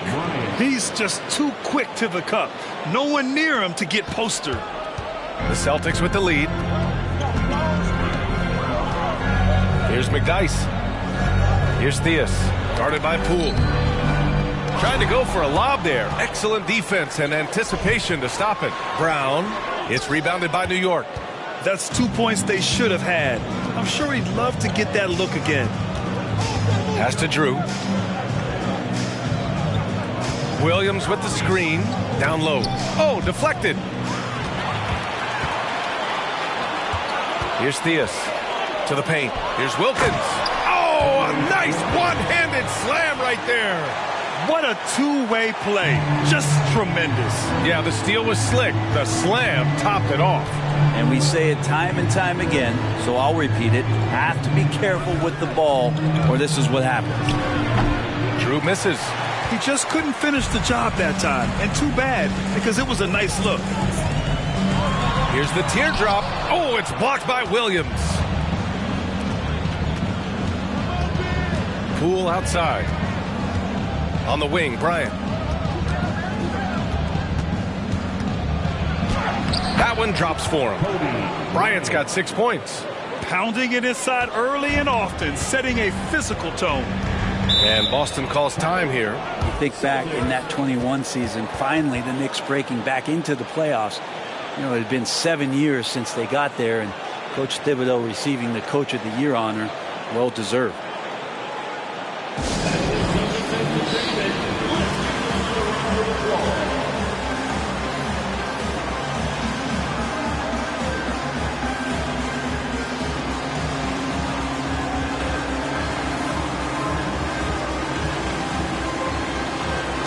Got a line change here for Boston. And let's take this time to bring up the list of last season's elite shot blocking teams. The Celtics in second. What we saw last season, they really made an effort to get every man in the paint, and that forced guys to try and shoot over them. That's where you get huge block numbers. Here's Hardaway. And he got the whistle on the way up. So he'll be headed to the line for a pair. It was such an impressive season, and yet New York couldn't quite replicate their success the following year, Brent. Yeah, B.A., they made some moves, and they were hoping to bolster the roster in some ways, but it just didn't go as expected, and now they're retooling again. Shooting two.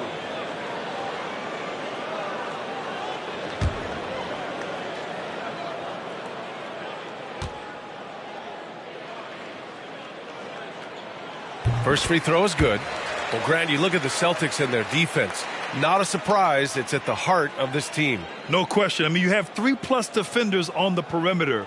Their big men can switch on the guards and protect the rim, too. Top to bottom, they can match up well with any team.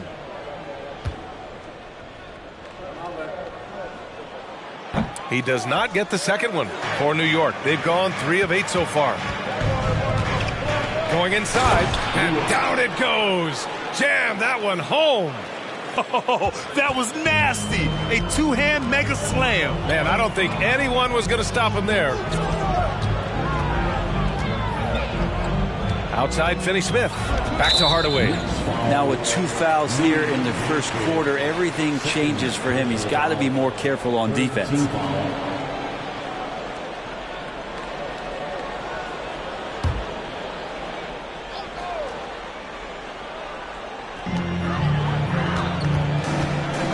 Here's Hardaway.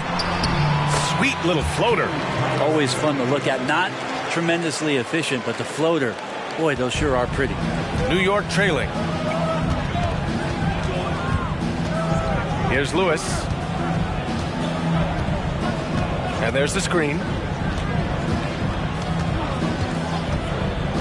And there's 1:45 left in the first. Shot clock at 6. They grab their own miss. Williams. And another shot. And he lays it in. A stronger defensive presence would have saved them 2 points. It didn't seem like anybody was really aware there to go and collect that rebound in the possession. Here's Carr. Well, he hasn't put up any points yet in this one. Now here's Hardaway.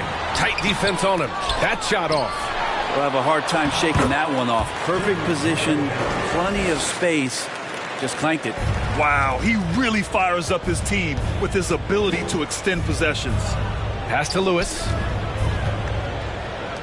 Here's Rulin.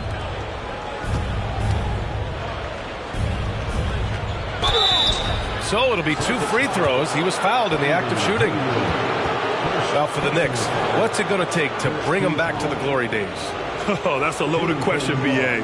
But first of all, a superstar would certainly help. They haven't really had one for quite some time. If they can either develop or attract an elite all-star player, that would be a start to turning this New York franchise around and becoming possibly a contender.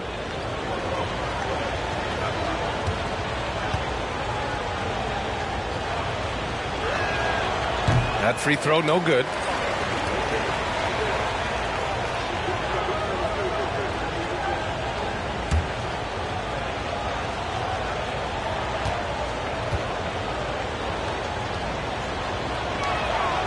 He hits the second from the line. Now here's Hardaway. He's got 5. Pass to Carr. And here's Finney-Smith. Now Hardaway. Man, he can't sink that one. He's 2 for 4 in the contest. Now about 10 seconds separating the shot and game clocks. Here's Lewis.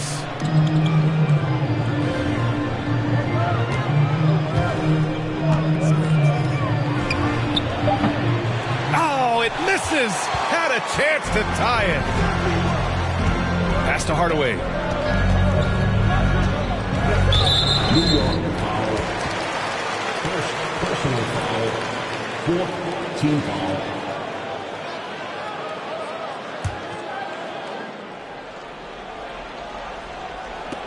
Just 4 seconds left in the first quarter. 1 second left.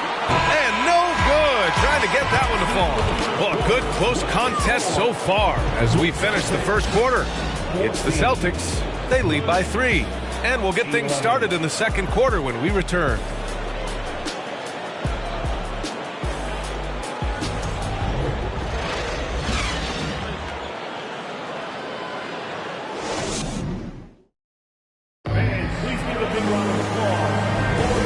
We hope you're enjoying the game. Both teams tonight keeping things pretty even on the scoreboard so far. And a closer look here at the hustle stats for Boston. Yeah, they're just attacking on defense, getting those hands out and knocking the ball free. I really like their energy defensively. They've also done a great job of taking turnovers and producing out of that, working really hard that they're not wasting extra chances that they're creating. So here are the 5 for New York as they start the second. Pulls up. Bryant, no good. He'd love to make them pay for giving up that wide open jumper, just unable to do so. Lillard can't get it to go. Bryant outside. Here's the 3, and he drains it. That basket makes him 4 for 9. Nice move to get inside and create a good look for himself. Pass to McDyess. Well, you ask any team executive, they're all looking for the next Giannis. The problem is there aren't many like Giannis. That is so true, B.A. Good luck with that, team executives. But reality, look, with the way the NBA game has evolved, positionless basketball is what it's all about.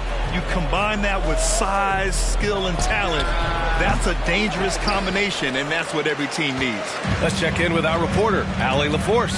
Thanks so much, Brian. Well, the Knicks trying to find their way back to the playoffs. Coach Tom Thibodeau said, you can't look backwards and you can't look too far down the road. You just have to take a look at today, lock into what we have to do, and focus on how we can be better. Back to you. No shortcuts to greatness, Allie. Thanks for that. And a foul called on the way up. So he'll take 2 from the free throw line. Personal foul. First team foul. At the line for the Knicks, Wes Unseld.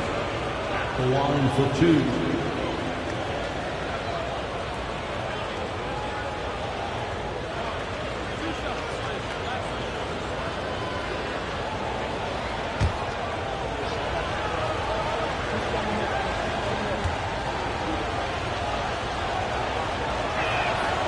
No good on the free throw.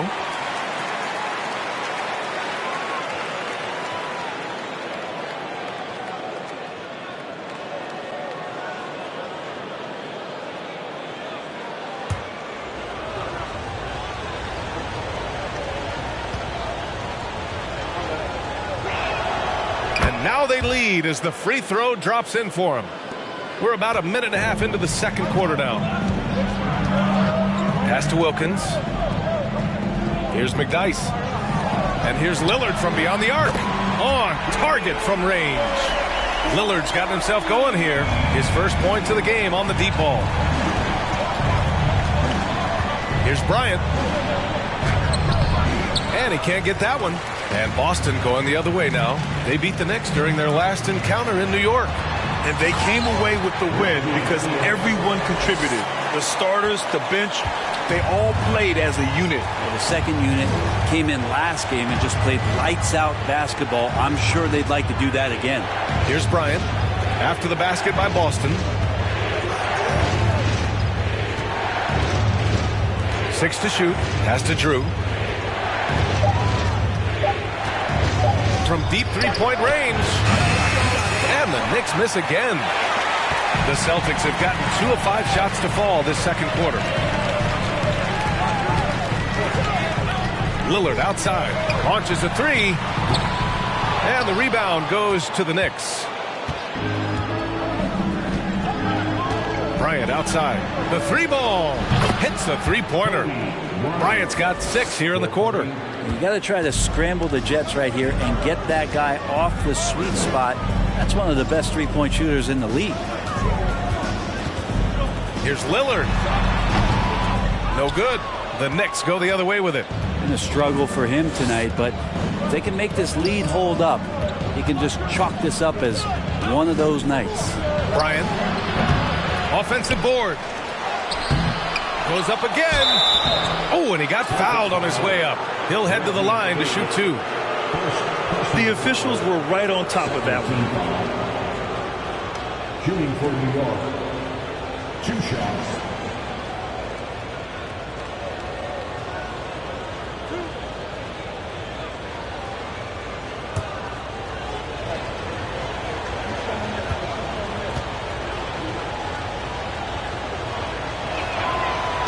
That free throw no good.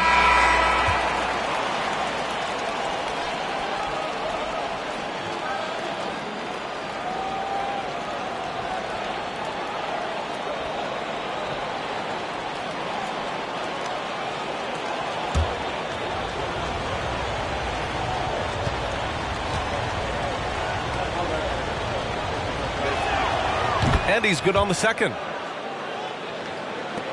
Boston has gone 1 of 2 from deep in the second quarter. Pass to McDyess. Now Brown.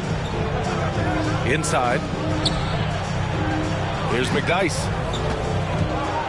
6 on the shot clock. Wilkins. And he's going to the line for 2. The official saw contact while he was going up. Personal foul. First team foul. At the line, Tommy Wilkins. At the line for 2.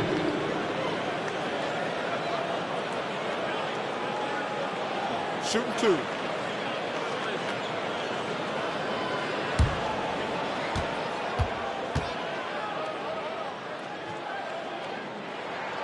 The first one falls.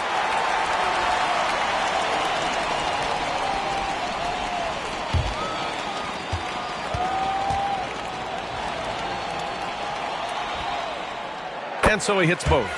Well, when he gets into a groove at the free throw line, it doesn't just last for tonight. This might be 2 weeks, 2 months, something like that. Oh, there's the alley. And an emphatic jam on the lob. And Poole's vision developing right in front of us. Pass to McDyess. Now Brown. Now here's Lillard. Uses the glass on the layup. Lillard's got 5 points now in the quarter. Now, I don't know if you would consider this, but he's got such a nice touch around the rim. Maybe you foul him there? Impressive one-hand slam right there, B.A. Man, as long as he's confident about it, I'm good with it. Maybe use 2 hands next time. He knows where he is. And the Celtics in possession here. The Knicks making their last shot. To the inside. Here's Poole. And the officials whistle a foul on the shot. The bucket is good, and he'll go to the line. Man, that is impressive stuff from Poole with that body control after the contact and still getting it off. And guys, what do you think about the hustle stats for the Knicks? Well, their length and anticipation reflected in their shot blocking totals, making the extra effort to close things out. Yeah, I wonder if pace and playing fast is something that they're being encouraged to do, because right now They feel like the faster team. Free throw good. Poole. Yeah, they're really cashing in more at the line here in the second quarter. Hardaway with it. He's got 5. And the foul is called. He missed it, so he's got a couple of free throws coming his way. It's going to go on Jordan Poole. Second team foul. At the line, Tim Hardaway. At the line for 2 shots. Shooting 2.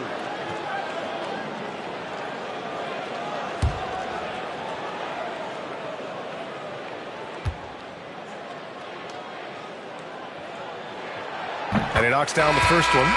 They've been flawless at the line this quarter. They need to stay aggressive and keep drawing fouls. That'll help them chip away at the lead.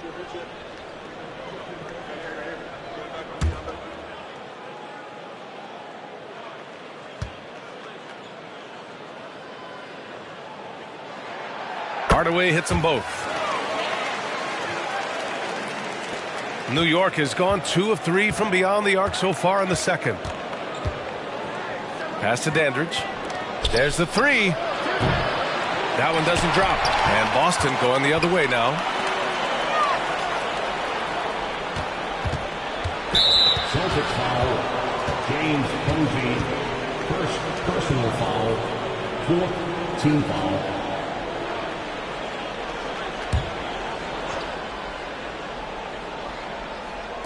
And so it's New York with it.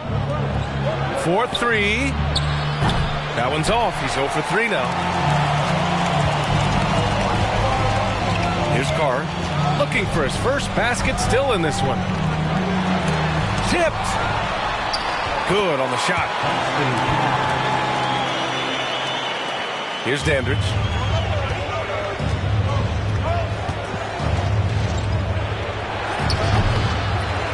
Williams in the post, defended by Hardaway, and Williams punches it home. Already 5 lead changes here. Speaks to how evenly matched these teams have been thus far. And Boston calls time here. Headed to the floor right now is Celtics Entertainment.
Check now on the teams that led the league from the charity stripe a year ago. The Celtics in second.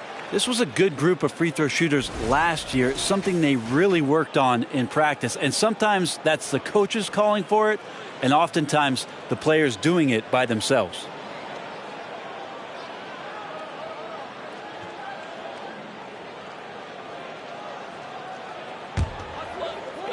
The Celtics have gone 4 of 10 from the field in the second. And here's Hardaway. 7 points in the game. The 3 is up. And he misses. Only 2 for 6. This has been a close game in a lot of ways, but they do have an edge on the boards. Pass to Dandridge.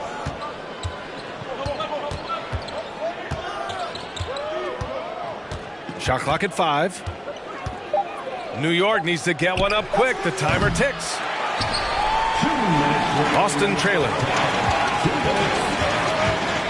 Here's Posey. Driving in. It's good. And he drew contact on the shot, so he will go to the line. A 3-point play opportunity. That's his third personal foul. Third team foul. At the line, James Posey. At the line with one shot. One shot.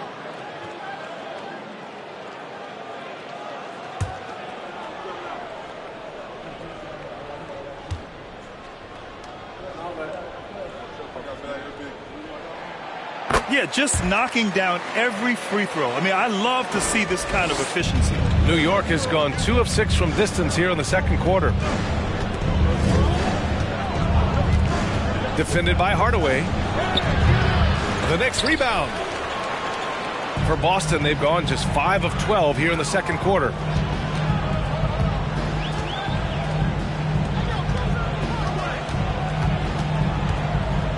A minute 31 left in the second period.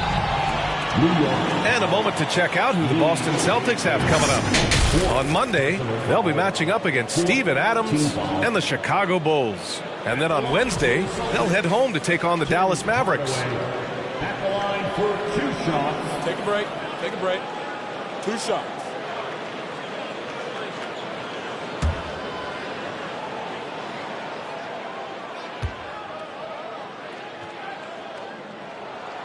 That one's good from Hardaway. They're not leaving any points at the free throw line this quarter. That's the best way to protect the lead.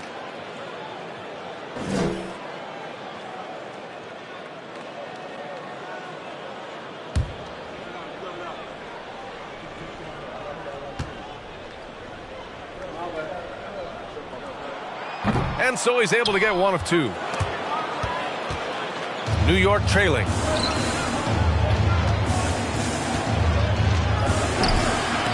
Here's Williams. And Williams punches it home. B.A., I'm not sure he should be flaunting around the rim like that with this game so close. Oh, it's risky, but it sure did look good. Now here's Finney Smith. Boy, he's been patient so far. Nothing yet on the scoreboard. Outside Hardaway. Floats one. Blocked! And it's going to be out of bounds. Boston will have another go. And the fans love seeing incredible moments on defense like that block. You know, you can't ask for any better defense than that. He responded so fast to the shooter, and it stifled him. Lewis is checked in for New York.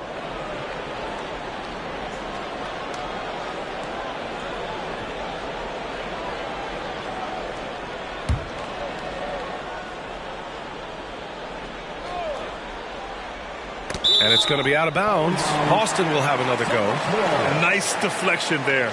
Really trying to disrupt their offensive flow. Yeah, appreciate the work right now on the defensive end.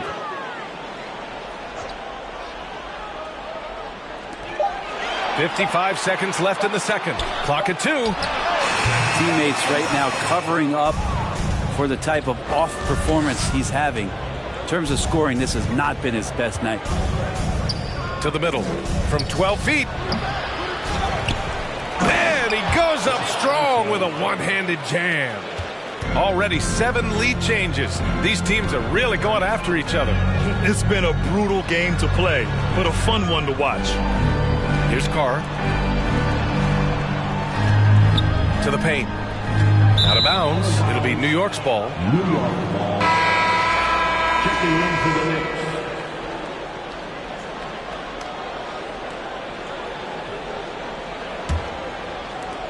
We've got 22 seconds left in the first half.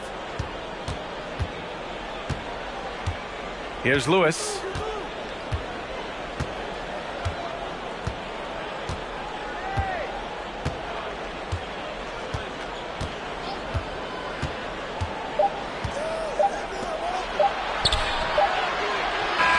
And a pretty tightly contested game here as we end the first half. Knicks out in front, leading by a point. All right, now let's check in with Allie LaForce. Allie, what do you have?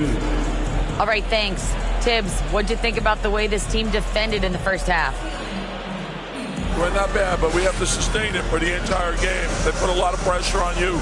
We got to make sure we're containing their dribble penetration, and then we got to react on challenge shots. The expectations are high for the second half. Thanks, Coach. Thank you, Allie. Good stuff. We will be right back after this break for the beginning of the third quarter.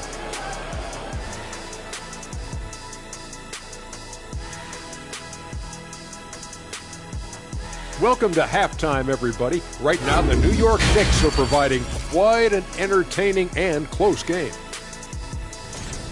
They've been attacking the glass, mixing it up, and creating lots of extra opportunities. Sometimes you got to throw your weight around. Say, that's my ball. If you don't like it, do something about it. And let's focus now on the two opposing guys who were battling in the first half. There were sparks out there. These guys are leading their way offensively. It's hard work doing all that scoring. Wouldn't you agree with that, Shaq? Not for me, it wasn't. Piece of cake or barbecue chicken, whichever you prefer. Oh, both at the same time. I'm hungry. And that's a wrap on halftime. Thanks for watching as we send you back to BA to call the second half.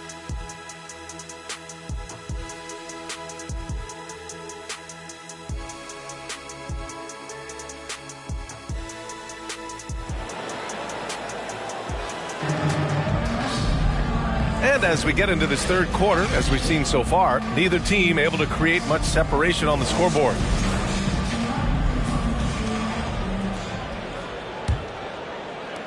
The Knicks with the lead. Bryant outside. Pass to Poole. Jacks up a three. Hauled in by Brown. The Celtics shooting only 33%. Not exactly consistent offense. And for the Knicks. Incredible game. This lead has been exchanged 8 times. Tremendous show of will and resilience on both sides. Now here's Poole. Now here's Bryant. And he was fouled while in the act of shooting, so he'll take 2 free throws. Damian Lillard picks one up. First team foul. At the line for the Knicks, Kobe Bryant. At the line for 2. Take a break. Take a break. 2 shots.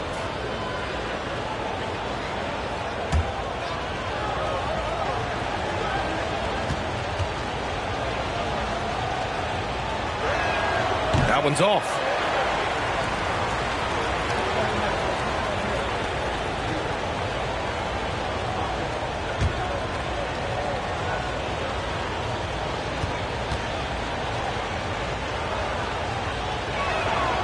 And he sinks the second. He was able to tie it up, but he has to be disappointed that he could not give his team the lead. Pass to McDyess. Inside. Here's Wilkins. And that one goes in as he's fouled. It'll be 3 points if he converts the free throw. First personal foul. First team foul. At the line for the Celtics, Tommy Wilkins. At the line with 1 shot.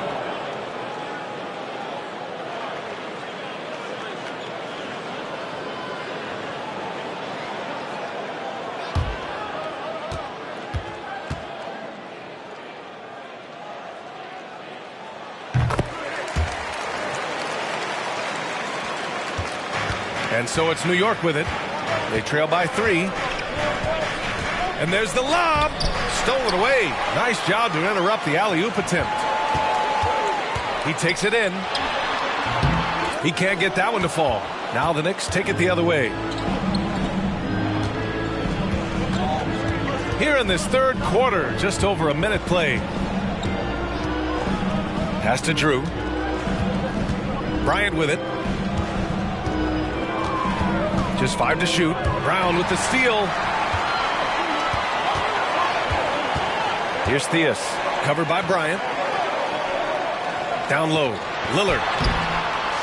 And they get it back.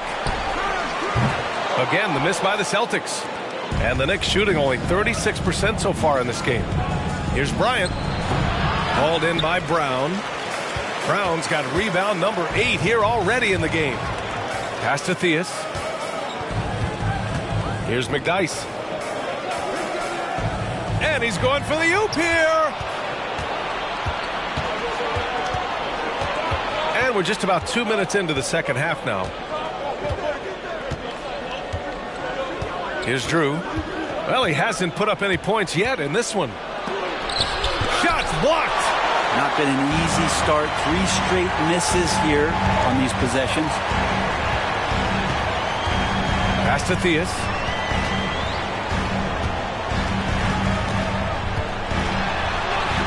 Oh, and makes it with the kiss. He's got 10. Hey, they're just getting pushed around inside. The Knicks have gone 0 for 3 to start the second half. Trying to find a spark here. Yes, indeed. A rough stretch offensively. They could really use a basket. Bryant against Lillard. Might be time for the coaching staff to bust out a play for him to get going. 0 for 4 to start the half. Outside, Brown. Pass to Lillard. Good. And Brown gets the assist. Brown's got 3 assists in the game. I don't think this is a conditioning issue, but they look like they've lost their legs here in the second half. Now a timeout called by New York.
Taking a look back at last season, the team leaders in rebounding. The Knicks 4th, 5th on the list, the Celtics. And both of these teams really impressed when it came to rebounding the ball last year. That level of physicality and hustle is always great to see.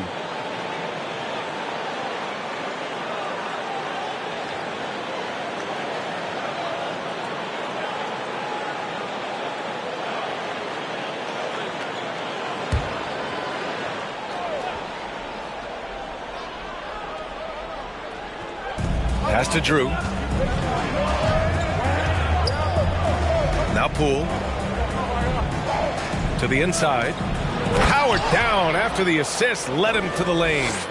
Poole becoming a better distributor of the basketball, so finding those chances and trying to get guys better looks, that's part of his game. And he's going for the lob.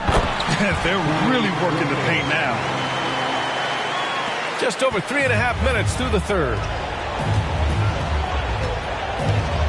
Bryant, right side. Lets it go from deep. The rebound, Celtics. Brown's got double-digit rebounds now in the game. Here's Wilkins. Knocks down the triple. 15 points in the game. He's got a lot to do with the position that they're in. A very smart offensive performance tonight from him. Pass to Bryant, who is stolen by Lillard. Fast break. Here come the Celtics. Lillard just plays with a flat-out edge. Dangerous as a player who knows how to draw contact inside. At the line, Damian Lillard. At the line for 2 shots.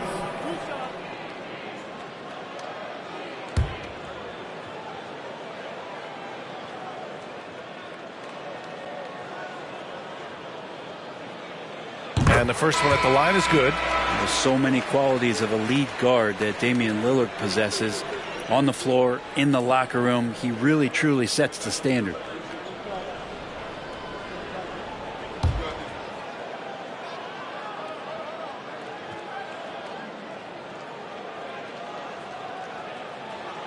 And both free throws good for Lillard. The Knicks have gone only 1 for 6 here in the second half. Poole outside. Pass to Dandridge. Back to Poole. To stop the run. Hauled in by Brown. Brown's got rebound number 11. Boston has gone 3 of 5 from the perimeter in this game. Here's McDyess. Here's Wilkins. 15 points in the game. Their offense has been unstoppable, just firing on all cylinders. I mean, this team is just dangerous. Right now, every shot that they're putting up feels like it's going in. Here's Dandridge. They trail by 14. Back to Poole. Clock at 6. Pass to Sloan. Lets the 3 fly. Second shot opportunity, and it's laid up and in by Williams. Williams has got 6. Offensive rebounding is all about wanting it. Fantastic effort there, leading to second chance points. Lillard can't get it to go. And you just can't afford to give up that kind of look very often. Poole outside.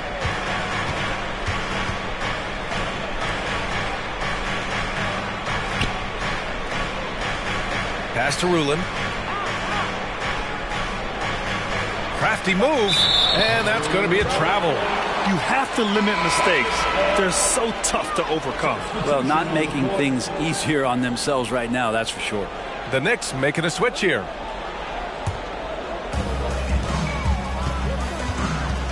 Hardaway with it. Give him 8. There's the steal. Defended by Hardaway. Pass to Dandridge. Here's Rulin. Williams, a screen on Hardaway.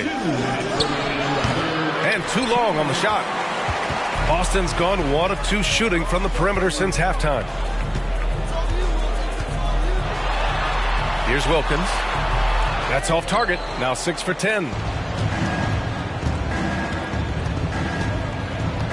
1:41 left in the third quarter of the game. And there's the foul. That's going to belong to Tim Hardaway. That's his first foul. And the Knicks making a change here. Lewis has checked in. Substitution on the court.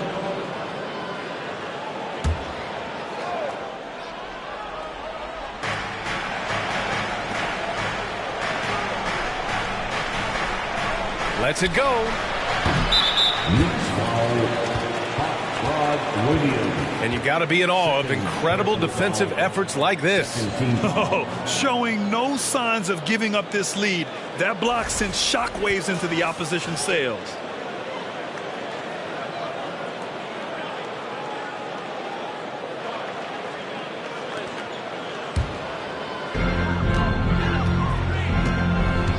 To the wing on the left. Back to Hardaway. Pass to Posey. And here's Finney-Smith. Here's Haywood. Outside Finney-Smith. Just 5 on the clock. Launches it. And it's Posey missing. New York has got nothing to fall here in the third. 0 for 4. Here's Lewis. The 15-footer is good. Yeah, so reliable. He clearly needs to be more involved in the offense as they try to shrink this lead. Pass to McDyess. Here's Posey. Now here's Hardaway. 41 seconds left to play in the third quarter. Count it. And maybe they made some adjustments at the half. I mean, they're finally executing offensively. Boy, they'd love if anyone could get a bucket. Yeah, their offense has been grinding to a halt. The rebound by Haywood. They're still looking for his first bucket. You can't put all their struggles on him tonight, but he's been brutal. Offensive rebound. New York shooting only 33%. Not exactly consistent offense. Ooh, lots of contact on the shot. So 2 free throws will follow that whistle. Second personal foul. Third team foul. At the line for the Knicks. Lewis taking 2 shots.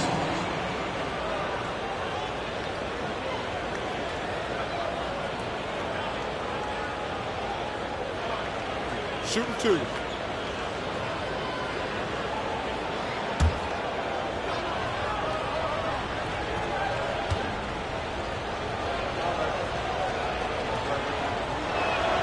The first free throw is good.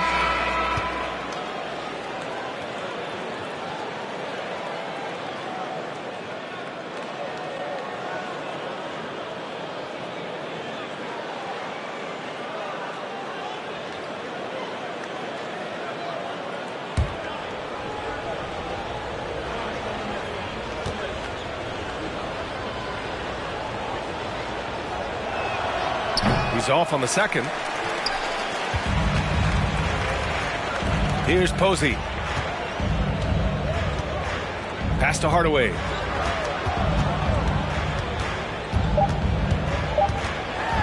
Into the lane. Laid it in with a nice touch off the window. Hardaway's gotten 4 this quarter. And just executing at a high level.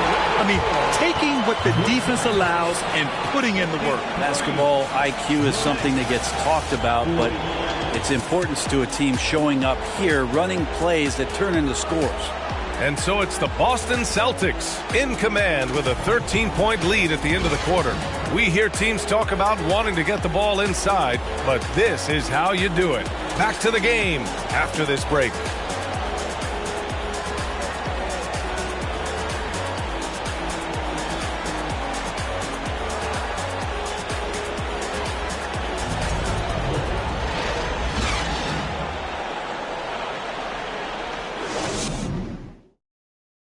And a worthy candidate tonight as we take a look at our State Farm assist of the game. And the winner today coming from an unlikely position. It's the big fella with the sweetest pass of the day. You know, anytime a guy's in the post and the teammates know he's unselfish, great player movement can create an opportunity just like that.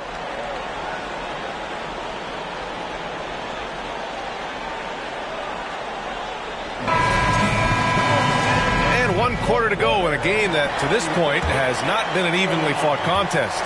Boston's gotten 3 of their 7 threes to find the net in this matchup. Outside, Brown. Pass to Lillard. Wide open look. Off the left rim and out. Sometimes it's just not your night. Fortunately, his teammates have picked up the slack. And for New York, Brown with the steal. Lillard against Bryant. A nice shot by Lillard. And breaking down some numbers here, the hustle stats for the Celtics. Yeah, they've collected an impressive number of steals so far, using fast hands to force some turnovers and then scoring on the other end. Well, if we add another thing to it, it's about the urgency they've played with. I mean, you look at the eyes of these guys. They're focused, wanting to get up tempo, and that's helped them score on the fast break. About 1 minute played here in the fourth quarter. And the basket is good. And their field goal percentage is finally creeping up after a tough first half. Really trying to hold on tight to this lead. Pass to Drew. Here's the pick. Inside. To the paint. Brown with the block. Final quarter of play. About a minute and a half off the clock. Here's Wilkins. Kept alive. A nice shot by Brown. And the Celtics lead by 17. That's 10 straight points they've given up in the painted area. Things just don't seem to be clicking for them offensively. Yeah, they really need to find a way to get back on track. Bryant. Second chance effort. And he'll draw the foul. He'll head to the line for 2. And even from where we're sitting, you could clearly tell it was a foul. At the line for the Knicks, Wes Unseld, 2 shots. Take a break. Take a break. 2 shots.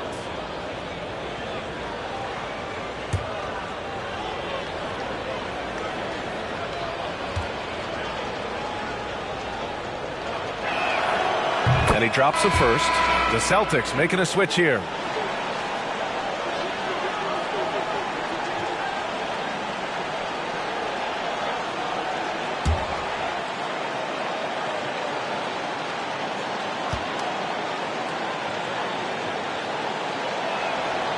one falls, so he hits both of them.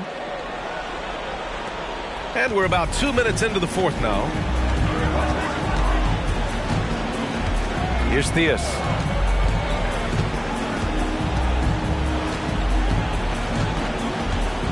Brown, a screen on Poole. Here's Theus with the 7-footer. Got a piece of it. They retain possession. The Knicks have gone 1 of 4 since the fourth quarter began. Looking to get back on track. Oh, and there's the whistle on the shot. So 2 free throws for him coming up. Second team foul. At the line for the Knicks, Kobe Bryant. At the line for 2. Take a break. Take a break. 2 shots.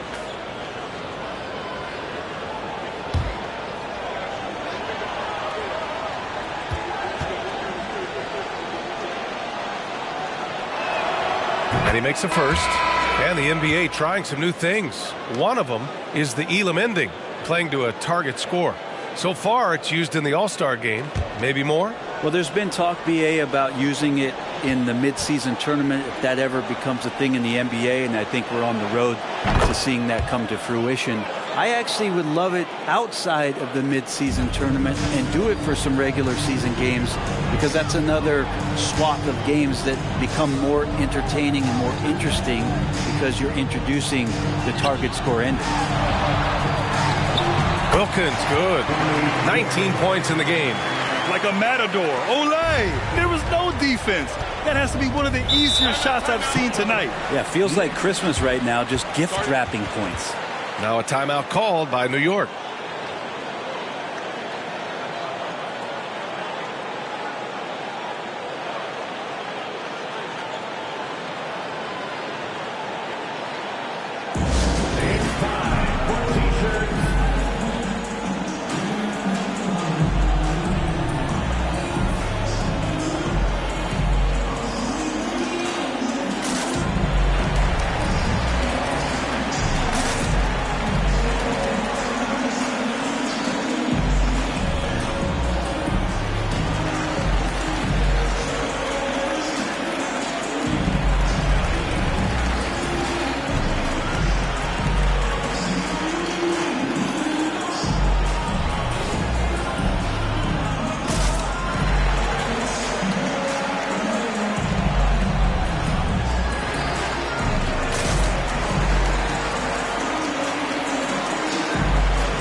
Our New Balance player of the game.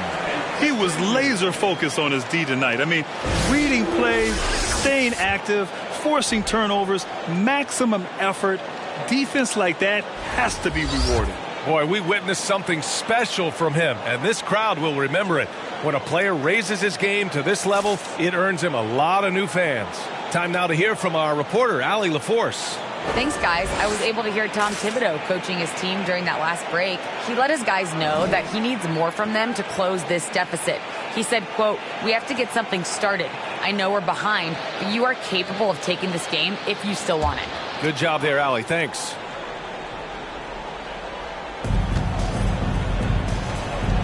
And he lobs it up to the rim. Brown with the steal. Just about 3 minutes through the fourth and final quarter here. Come on now, guys.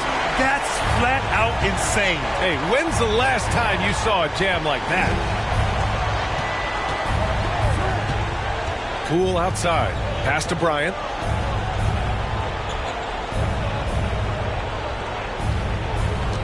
Six to shoot. Back to Poole. From outside the arc. The rebound, Celtics. Well, they've got the Bulls ahead of them next in Chicago. And that'll be their only game on the road before heading back home. They've been very well-rounded and extremely focused. Coaching staff probably most proud of the effort of this team on both ends of the floor here tonight. Here's Bryant following the bucket by the Celtics. Here's Drew. Driving inside. Out to the right wing. New York, no good that time either. It's clear he's totally out of sync. The team needs to rethink its strategy around what to do with him. Here's McDyess. Here's Lillard. And a great assist by Brown as that one goes in. The assist numbers certainly stand out. They've really emphasized ball movement here today. And here's Bryant outside. Williams is checked in for New York. Checking in for the Knicks, Hot Rod Williams.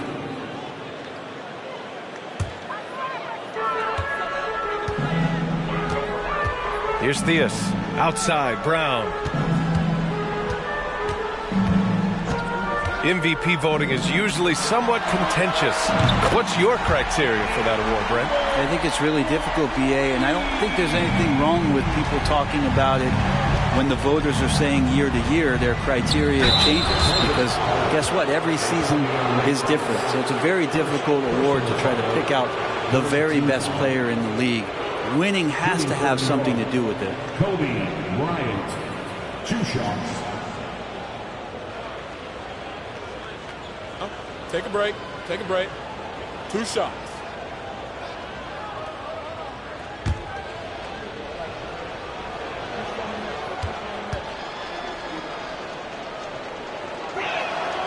And the first one at the line is good. Yeah, sometimes in a game you settle a little bit before settling in, and right now I think he's a big factor in how they're getting to the line.